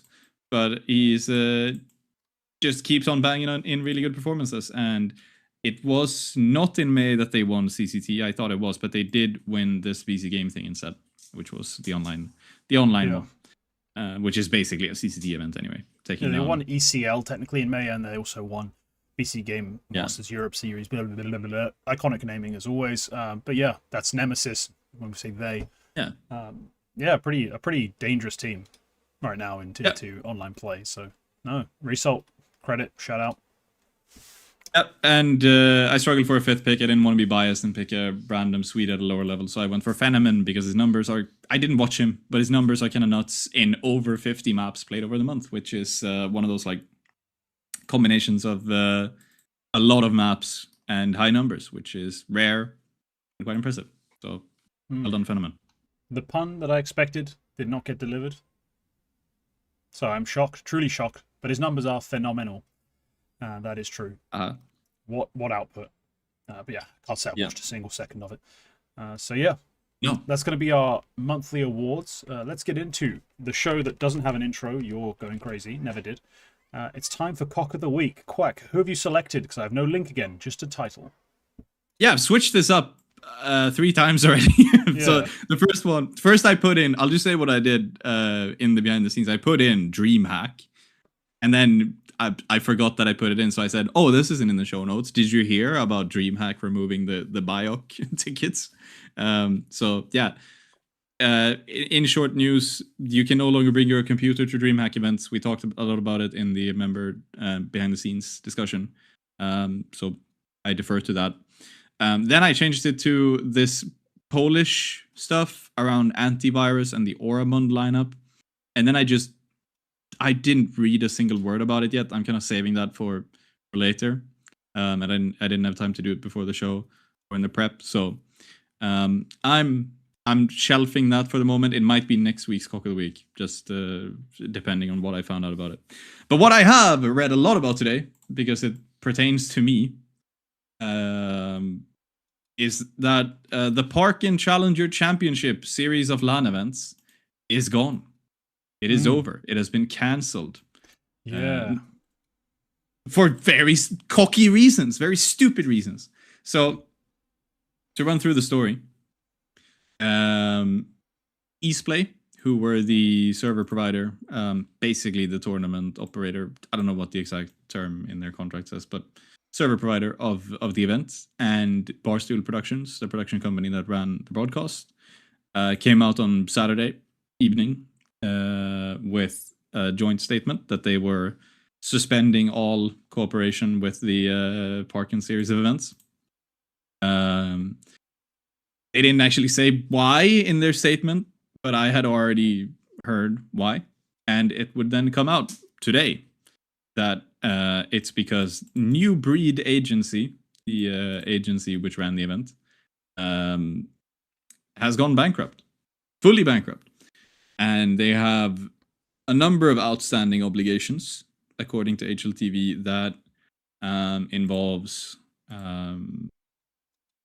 that does involve prize money. Teams have not been paid prize money, at least some teams. Also, some partners seem to not have been paid. I can tell you, I'm one of them. I'm missing one of my invoices. It remains unpaid. And when you're not paying the cheap tier 5 caster, you don't have any money.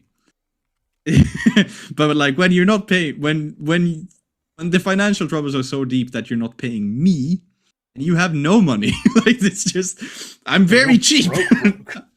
For this event, I was very cheap. So this has been... See, I did that event in April, so I can kind of deduce from that this must have been going on for quite a while.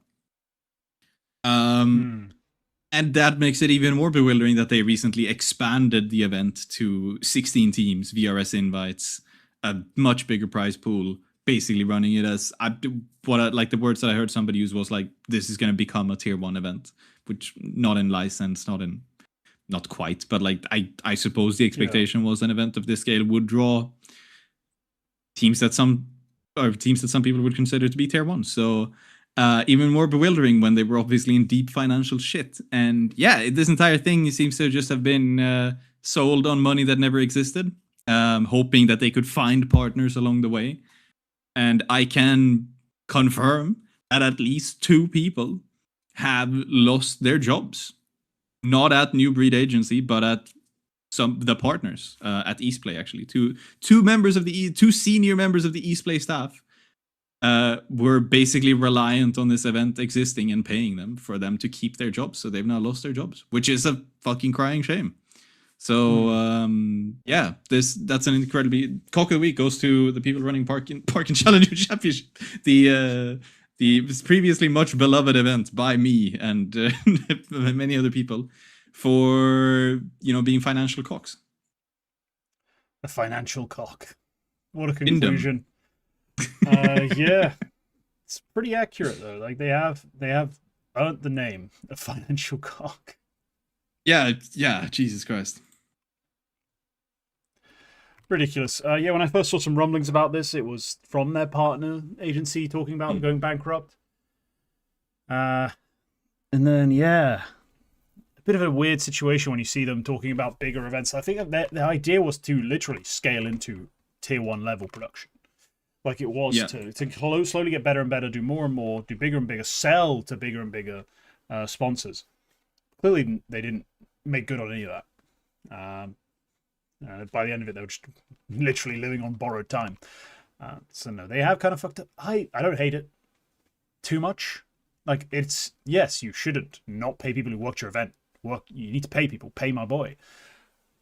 But I admire the gall. I admire the balls it took to be like, we cannot guarantee we can run the entire circuit. But projecting the value of VRS and the importance of our tournaments, what if we just went for it and it slowly did grow? Like, 'cause it did get more important. It did get more valuable. I think they fucked up the part where you're supposed to sell it. No, they just didn't get that right.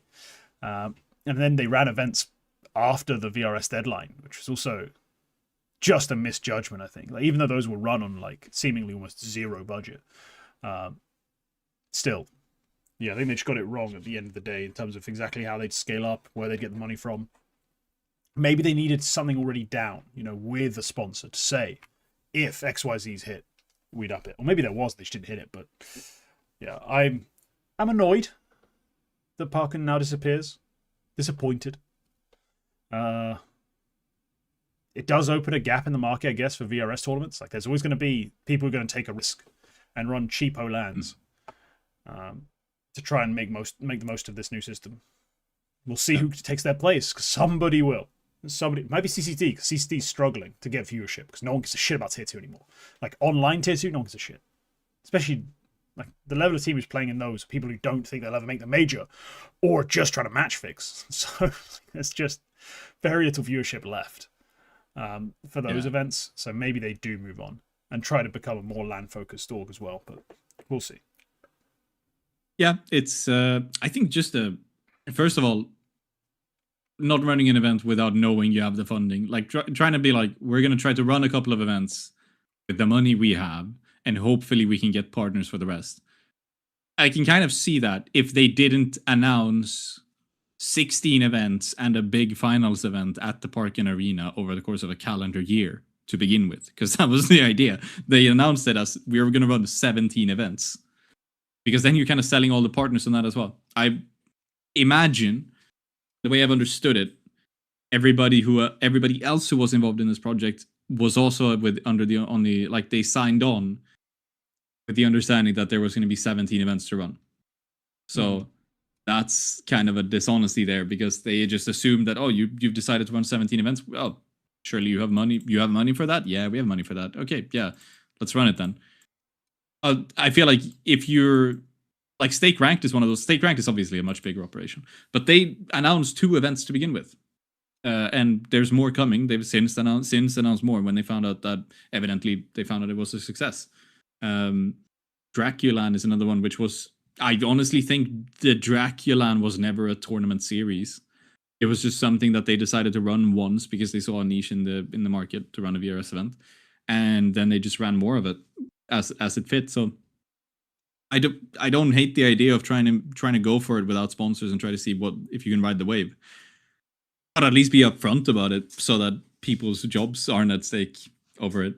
And especially when they then didn't have money, maybe you shouldn't double down to try to go even deeper in the shit to try to bounce out of it and clear the bar. That feels like bad business to me. Like because there have been like 4 or 5 parking events after the last one I did.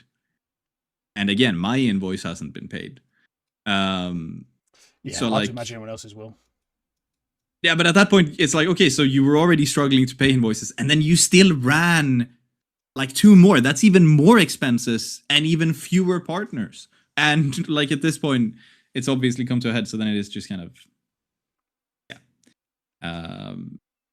sad. So it's sad to see, but also cock of the week to you guys for doing it like that. Do it properly or not at all.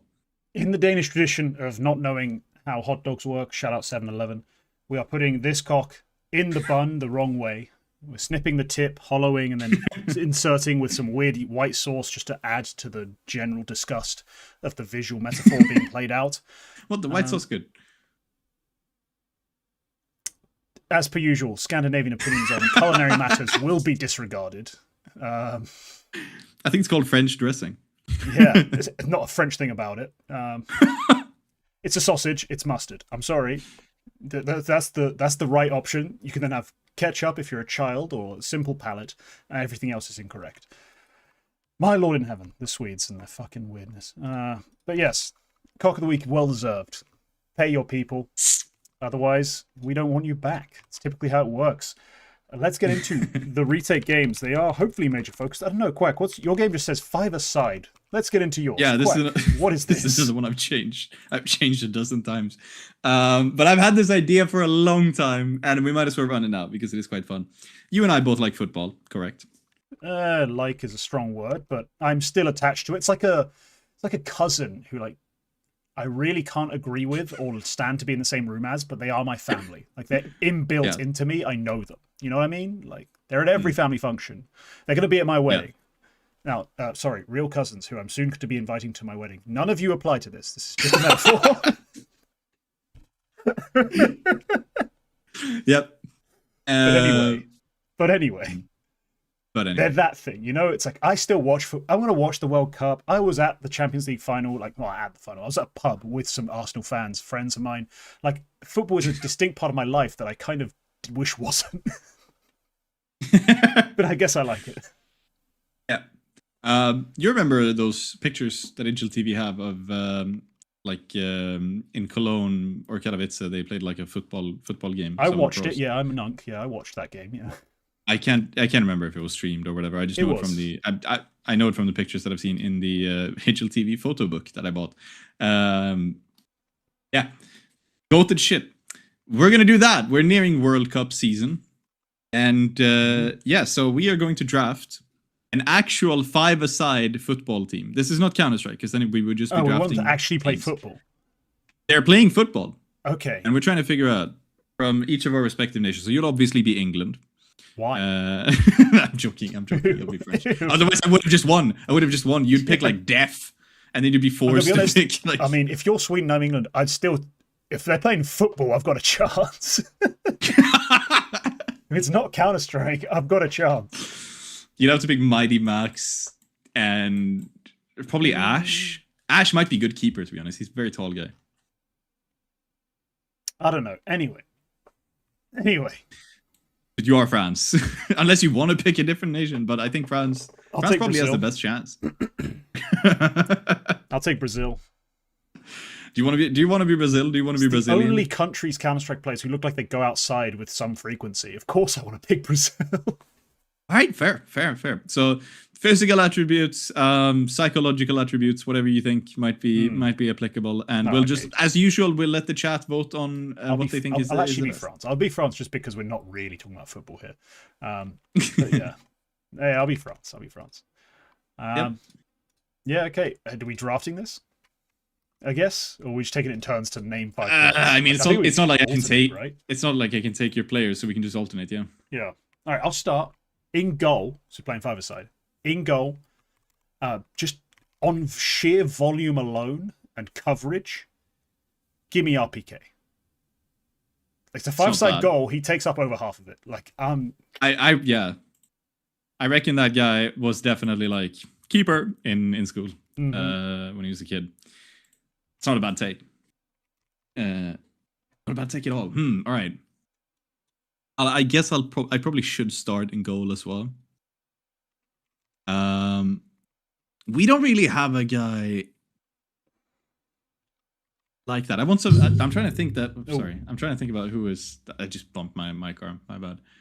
I'm trying to think about who is actually quite a tall guy. We have a lot of short Counter-Strike players.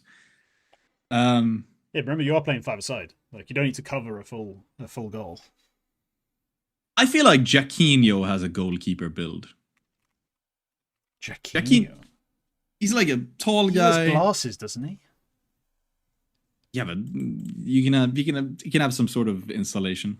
I'm just saying, the kid who wears glasses in goal at school, that's never a good bet. He's got to protect his face rather than actually try and save the ball. He's scared. He flinches every time the shot. Okay. I'm going. He also wears glasses, but I know this guy is a given keeper. I'm gonna go for Fuzi.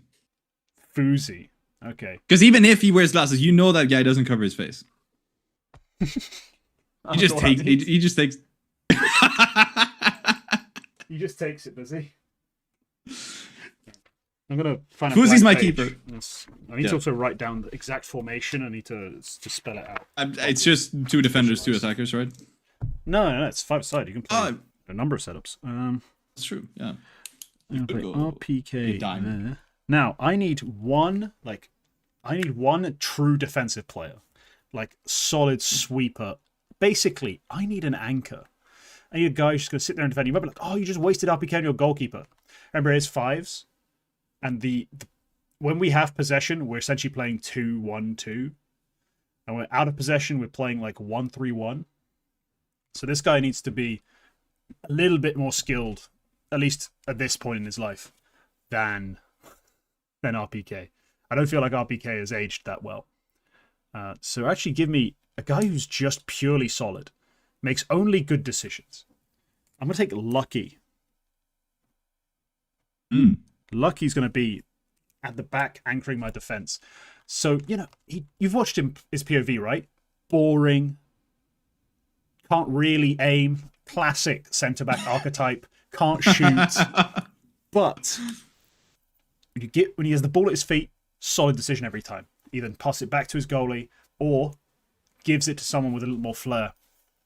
Lucky, I think, is a solid pick in the defensive spot. Yeah, I don't hate it. I don't hate that pick. Yeah, I'm kind of going for like playing 1 defender and then having one more defensive midfielder. But if I'm gonna take it like a defender here is actually kind of hard. I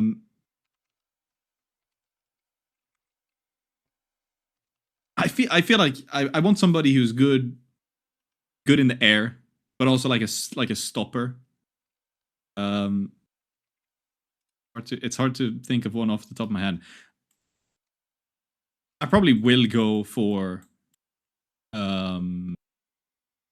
Crims, my defender. He's brawly. I reckon he can put in a good tackle. He's not super tall. Yeah, he looks like a very untechnical but kind of violent psychopath in the footballing context. So I respect it as a defensive pick. Like, yeah, for crying out loud. I think he'd be useless once you're in possession, but I feel like he will literally kick the shit out of the opposition striker. So not a terrible idea. Yeah, no, I think I've done pretty good there. Crims is my one defender. Yeah. Bald with a beard, like he's going to be violent. Like you just know it in a football context. That's a violent man. Yeah. All right, I'm gonna go now. I'm gonna start getting having some fun. I need flair. I need creativity. This man is gonna be my Platini. He's gonna be my Zidane. He's gonna be essentially my spark. I'm gonna take shjeld playing on the left. Now, is he gonna track back very well? Fuck no. But when we do get possession, that's where the ball goes. He's doing the little flicks. He's doing the little tricks, little roulette, little rollover, step over, finding the right pass, and also probably scoring a good number of goals. shjeld on the left has to be done. Yeah, already getting the flair, getting the energy. Yeah, that's not a bad pick. I feel like the flair is kind of what you need there in the midfield. So for one of my midfielders, I am going to go for, at times, a very flashy player. Not always, but at times. I'm going to go for Draken. I mean, at times, historically, famously in his prime, just flash. Nothing solid, nothing standard. 10-yard pass, can't make it. Hit a fucking, like, stupid floaty ball, knuckleball free kick in the top corner. There you go. He'll hit that, though. Yeah, he will be the master of the tiki-taka on the Swedish squad. It's very opposite just like, of tiki-taka, but yes. No, but he just gets the ball and just like puts it away. Just let me just think in a split second. I'm going to think about what I'm doing. I'm just going to like lob it over my head over towards my attacker. Nobody else going to think about that. All right, I'm going to need more flair. Now I know where I'm going with this team, and it's going to amuse me. But I need more flair, and I also need someone who's just going to hit bangers. Mm-hmm. You know, he's less. I think he's not going to have as much pace as shjeld. shjeld, obviously, the kind of player he is, fast, flary. This player is going to be a little less like mobile, but just pick him out from distance. Give me Kenny S on the right. Yeah, not bad. You know, not little bad. Deeper lying, like in the shape, and he'll pick him up and make long passes, but he'll especially hit long shots. And you know he can do everything else in between if he has to. Yeah, Kenny S, no brainer here. Kenny feels like he'd actually be a good like technical winger. Yeah, I think. He'd be good at that. I want another midfielder. And I feel like somebody who is going to disperse the ball, somebody who's going to dictate play, is what I need here. While also slightly leaning more on the defensive end with a great CT side round win percentage in 2026. So I'm going to go for Twist of Alliance. Okay. I mean, no comment, but okay. I mean, he's not very quick, but like he has an eye for the game. He'll know where to put the ball. He'll know where to communicate. He will lead the squad. Okay. Pretty dead. Not gonna lie. Now, I had two choices for my final play. Now, there was one part of me that was like the cynical part of me that, you know, watches modern football and just basically spits on it. And I was going to take Kaylee because I'm like, I need someone who's just a good cheater. I just need a cheater. That's what modern football is, right? It's pretending to be injured, pretending to be fouled. I mean, we all watched that fucking Champions League game. Like, holy fuck. It's an embarrassment to watch 22 grown men pretend to be injured for 90 minutes. I was like, you know, let's be more optimistic than that. And I'm going to take a player. This is going to be weird, but this is going to be my tryhard.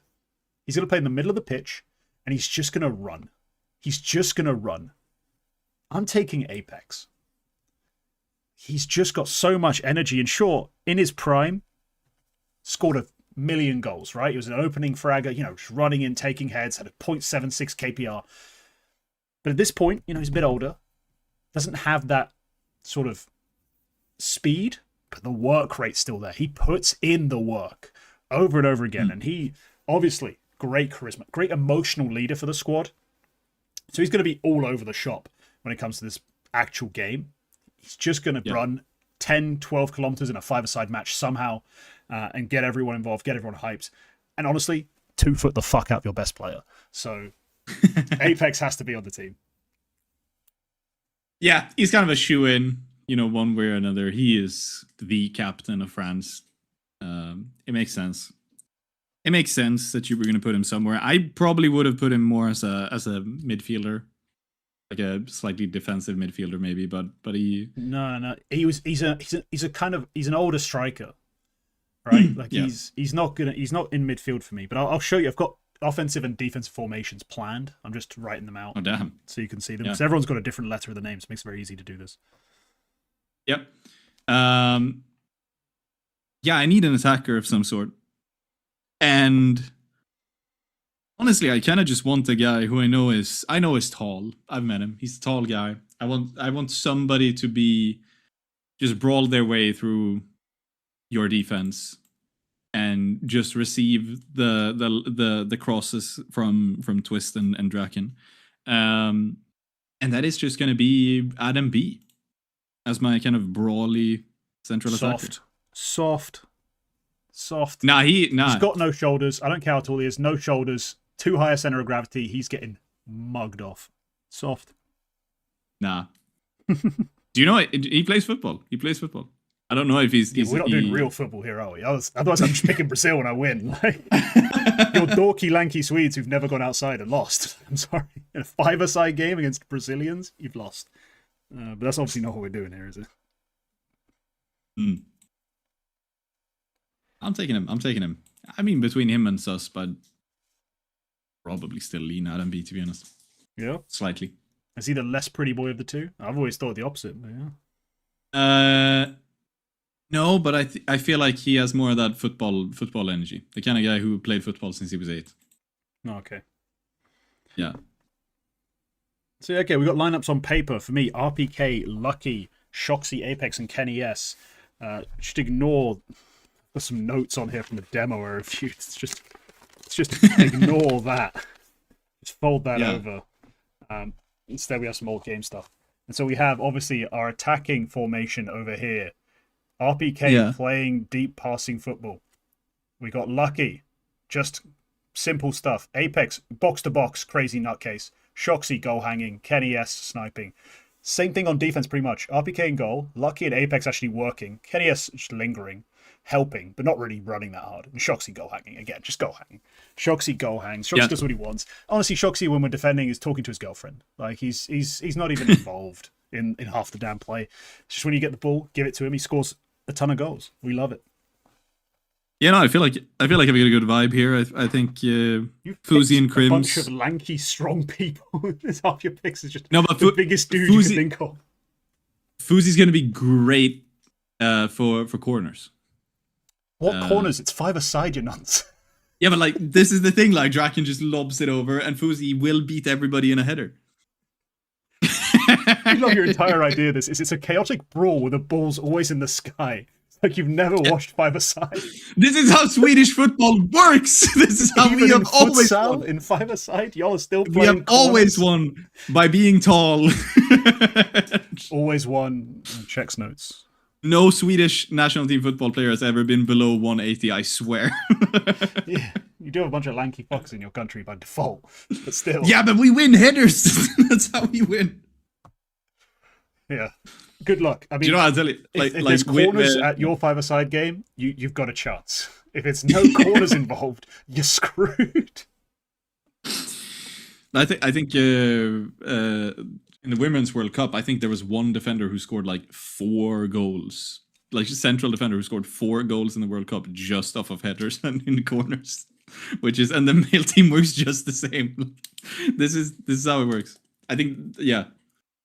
It's a testament to how good Victor Nilsson Lindelöf is as a football player, considering he is probably the shortest guy. And he plays central defender. So, center back. So it's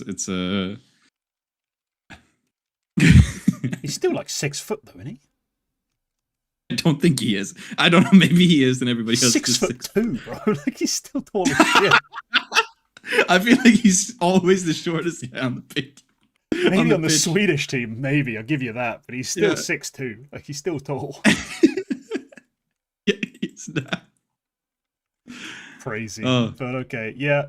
Let's throw up a vote, I guess. Let's put a poll up. Yeah, throw up a vote. Fuck's my poll. Not that. This is it. There we go. Dennis would be a risk of getting sent off. So I'm glad is you picked Crims. Dennis. No, Crimson's a chill as fuck dude. Bald has a Except for yes, he's chill as fuck. not Except chill. for when he's slide tackling. That's That's the whole point. Oh, But okay, yeah. After we can just move on from France's quite obvious victory, into the other game. Quack. This is Statsmeister. God. Now, Statsmeister, the rules change all the time. But in this one, we're going to have 5 stat categories. You're going to try and pick out who makes up these categories. There'll be some obvious answers. There'll be some less obvious answers. If you get the number 1 answer right for all 5 of them, you get 50 points. Let's put it that way. And for every answer you get that's not first, you lose 2 points. So yeah, if you get none, you get 0. If you're only able to get up to number 2, you get 8. And so yeah, we'll just do it like that, all right? Just completely improv the rules. This is going to be a major special. So let's begin. This is going to be the easiest one. Well, we're going to try and go easiest to hardest. I'm not sure it's going to be actually in order. Let's begin with pistol rounds. Who was the highest rated pistol rounds in major history? Minimum 30 maps. And then there will be some playoff stats. Those will be 15 map minimums. So 30 maps will include players like Donk, players like Snow hit 30 maps. Players like Siren even has 30 major maps, not playoff maps. So yeah, there is a good number of players in there. They've played at least 3 majors, I think, typically, unless they had a particularly long, like stage 1, 2, 3 sort of bollocks going on. Yeah, Donk was the one I was skeptical of. I'm not sure. He's the obvious pick for a number 1 here, but I'm not sure. He's in the sample, I'll tell you that. Yeah, of course he is. But pistol rounds are always like, it's always somebody random. It's always somebody very random who shows up in there. I can't think of one off the top of my head, but it could easily be somebody like for all I know, Imme. Imme has always been good in pistol rounds, I think, or maybe he's always been bad. I can't remember. There's something about Imme's pistol round ratings that stand out. But I'm gonna go for Donk. Donk is the number 1 answer with a 1.87 rating. That's nice. That's very nice. I mean, it's low sample size and probably the best mechanical player of all time. So, I mean, his all-time pistol rating is a 141, which, spoiler, that would still be number 1 on the list. Yep. So yeah, you did get the number 1 very quickly. That was nice and easy. Donk, that's 10 points. Do you want to take a guess at the rest of them, just for some bonus laughs? Just name a couple players. No need to put too much thought into it. He's never had that much success at majors, but I feel like Centaurus has. He's never really been a pistol player. He's always been just a good aimer. Yeah, let me just check Imme. I don't think he's in the top 5. Imme is a rating of 117. He is nowhere close. Zantara is actually a better guess. Zantara is a 125. But he's still outside the top 10. The top 5 are in order: Donk, Zaiwu, Woksik, Insani, and Stown. Oh, Woksik. Yeah, Woksik with 63 Stown, major I never maps would have thought. with a 1.39. Like, kind of incredible. Yeah, all right. Stown, I never would have thought, to be honest. Okay, next. OPK rating. So, opening kill rating. At majors all time. Obviously, minimum 30 maps.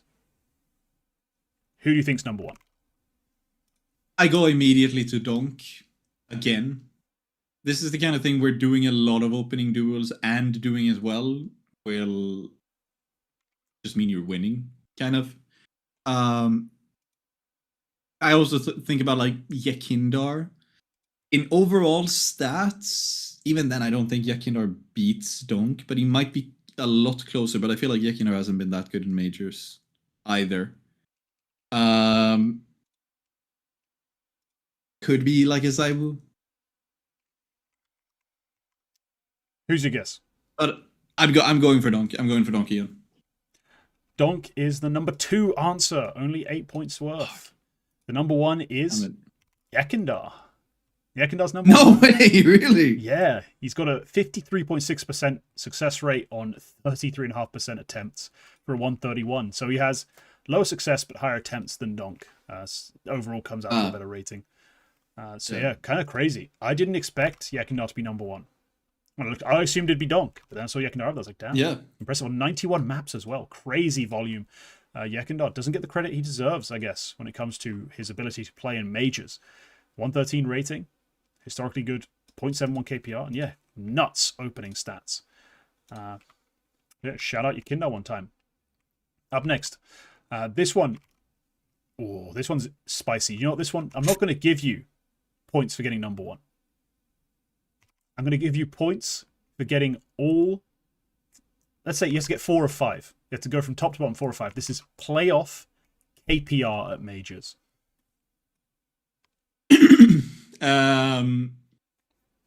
So you need 4 of these 5. Donk has lost a lot of major games.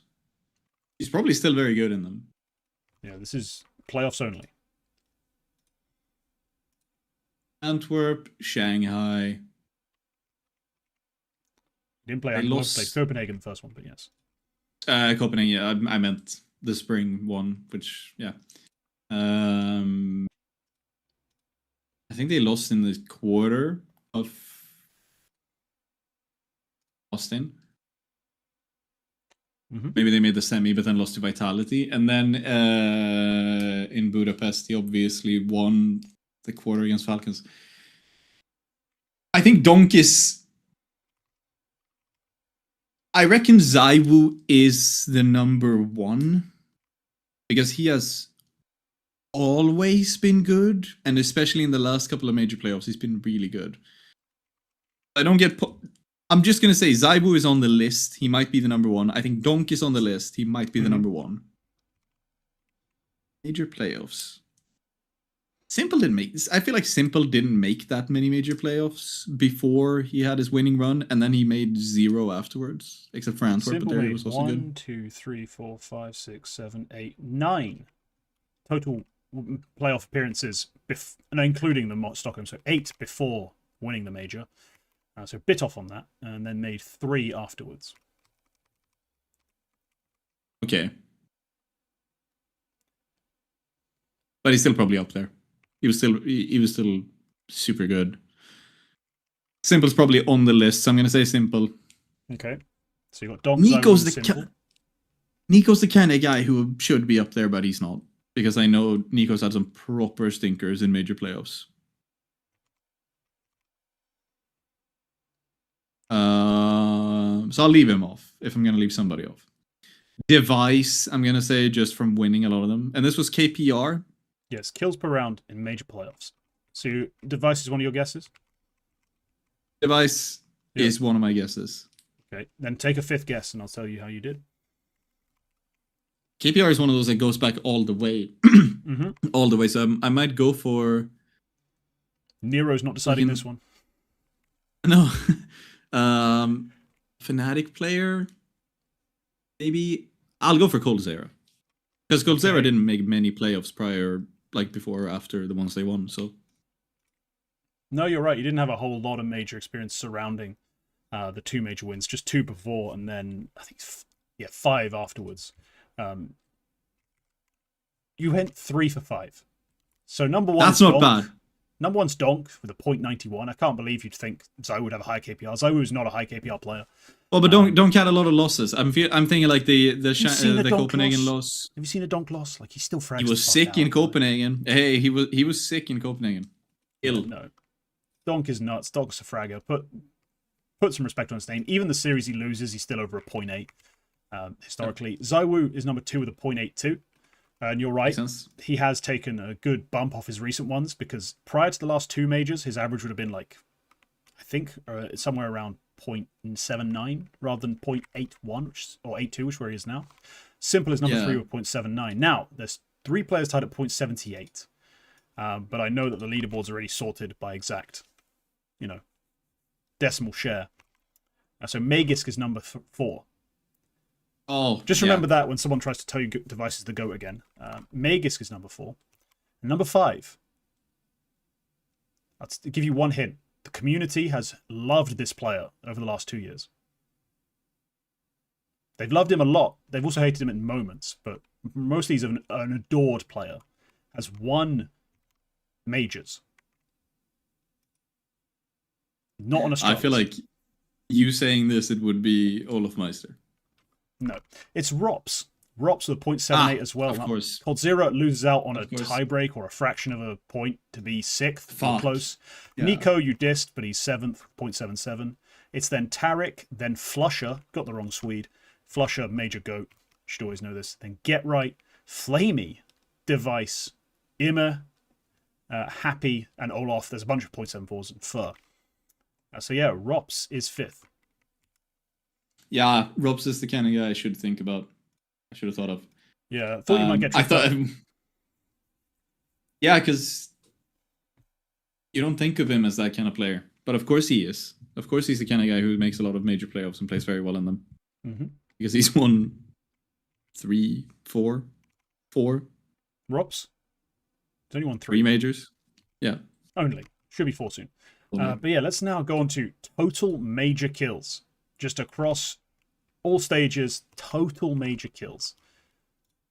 Now, you just need number 1 here to get all 10 points. We're back to the standard system because I thought playoff KPR, if I let you just get points for number 1, it'd be such a piece of piss.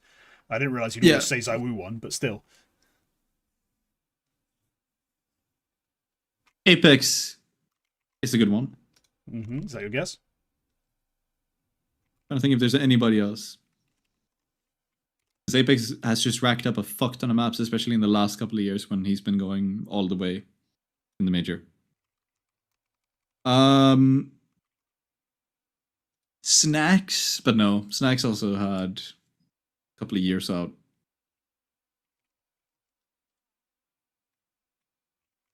Simple has tenure, but Apex has way more. Apex and Nico, maybe. Apex, Nico, Simple. I'm going to go for Apex. Apex is number 2 with 3,078 kills at majors. Number 5 on the list is Elige, 2,764. Number 4 is Rain, 2,989. Number 3 is Dupree, 3,045. The only Astralis player in the top 5. I was a bit surprised by that. I honestly thought Device would be in the top 5. He's in the top 10, but not top 5. And number 1... But Dupree was on Vitality as well. Yeah, I know. That's why. And number 1... he's a bot. You don't want him on the server.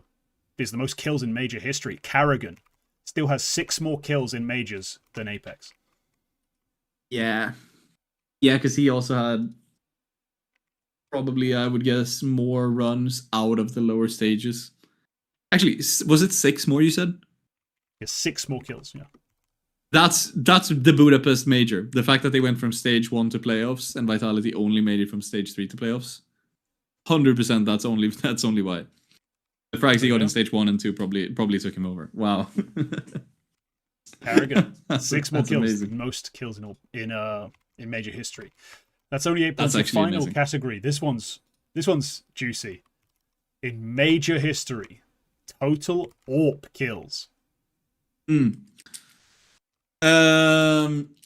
Here Device is going to be the best Astralis player. Yeah, finally Device does take the crown as far as Astralis players go. That is fair. You can make that assertion with confidence.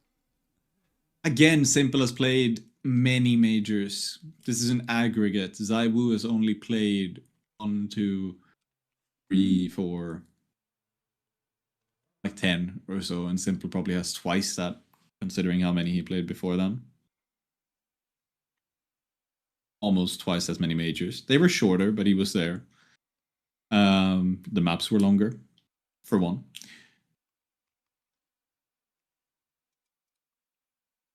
Top kills. But this is a tricky category. This is the last one. It's not going to be the obvious answer. It's not going to be simpler as Zyro. It's not going to be Fallen. He had a lot of majors missed. Could be Device. He's been there pretty much all of them up until 2 years ago, 3 years ago.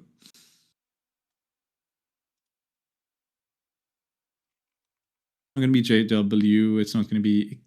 I doubt it's Kenny S. It would be really funny if it ends up being Apex just because he's picked up second op or something. No, but some shit like that. Like it's a rifler who surpasses all the oppers because they've played second op at every major or something. There is. I'll tell you this for free. There's one player you can consider a second AWPer on this list. He is so far down. He is not in the vague conversation for top 5. Is that Blair Dupree? No. Fuck no. It's Snacks. Oh. Right. Device or simple? Device or simple?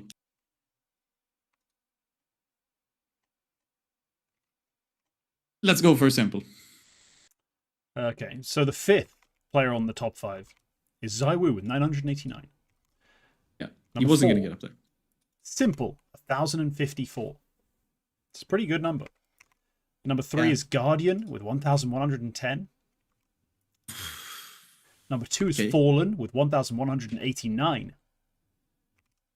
And the number 1 spot, boasting an AWP KPR across majors at 0.42. Because he actually AWPs like crazy, hits lots of shots, and is insane in majors. Jame with 1,300 kills. Like, he's over 100 kills ahead of Fallen. How has he gotten past? Because he has several super long runs of him just crazy fragging. Like, he just AWP kills on AWP kills on AWP kills. I'm very surprised that Fallen has gotten past. Why? That's very strange. Very strange. But hey, Jame also like quite notably missed the Paris major. The thing is, when you look at James' stats, if you look at James' stats, in an event where he has a 0.73 KPR and an event where he has a 0.59 KPR, across both he probably still has a 0.4 AWP KPR. He just frags with the AWP. And if you look at all-time majors, the highest AWP KPR is Guardian with a 0.44. Then it's Jame, 0.42. Then it's Dexter, Monacy. Then Kenny S. Finally, we get to another, long-tenured legend, It's just a thing. The players don't typically maintain a very high AWP KPR in the major, but Jame has through his, very specific style. And yeah, he's number 1. So yeah, you only get like 4 points for that one. Yeah. That's all right. I played these games where I've got 0. True. Yeah. It's not bad. All right. Let's get into the final segment of this show. It's time for the Eternal Shuffle. Quack, give me a couple moves, I'll grade them, and we'll all go home. Yes, as I lean back in my chair, awaiting the end of this episode. We had basically no moves this week, so I did just throw this in. I think that this one might not be real, but it's been very talked about this week. And it's Liquid signing Crimbo, supposedly basically a done deal, according to the rubric. Yeah, I don't know about this one. Like, where does he come in? What is he doing on this team? Like, is he coming in for NAF? It's pretty gross. Could be. Like, it doesn't feel like a great move, to be honest. Like, given the last we've seen of Crimbo, given that NAF still produces, like, it might be like an indication that they're going European and they're really going to rebuild. Maybe they end up keeping, like, Malbs, Nuts, and that's about it. But yeah, look, if it's Crimbo at his best, if it's the best version of Crimbo coming in and they're rebuilding, truly, completely retooling, I can rate it, like, pretty highly. But on the surface, him being added to this mix, I don't think it solves anything. You see where I'm going with that? Yeah. No, it's weird. He stood in for them, obviously, for in Krakow. That was for NAF. I can't remember why. I think it was some sort of personal life emergency. Something which was unavoidable. I don't remember that he did horribly in that event. I mean, his overall Liquid numbers won. are pretty horrible, but in reality, he played like 2 good series, 1 bad series. Yeah. And Liquid, I mean, they won a game. They lost 2 others. Took a map of a G2, I think it was. Yep.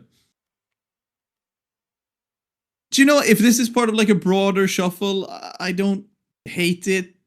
Like, if this is part of some broader, if this is just to go back to being European, then obviously they have lost all of their American fans forever for just making the move to switch over to the American ranking and then switching back immediately afterwards. But I see a path where they try some shit out. Maybe one of the existing players tries to pick up calling. Maybe they sign somebody else. Maybe they pick up JT, and then they can do kind of whatever they want with the rest of the squad.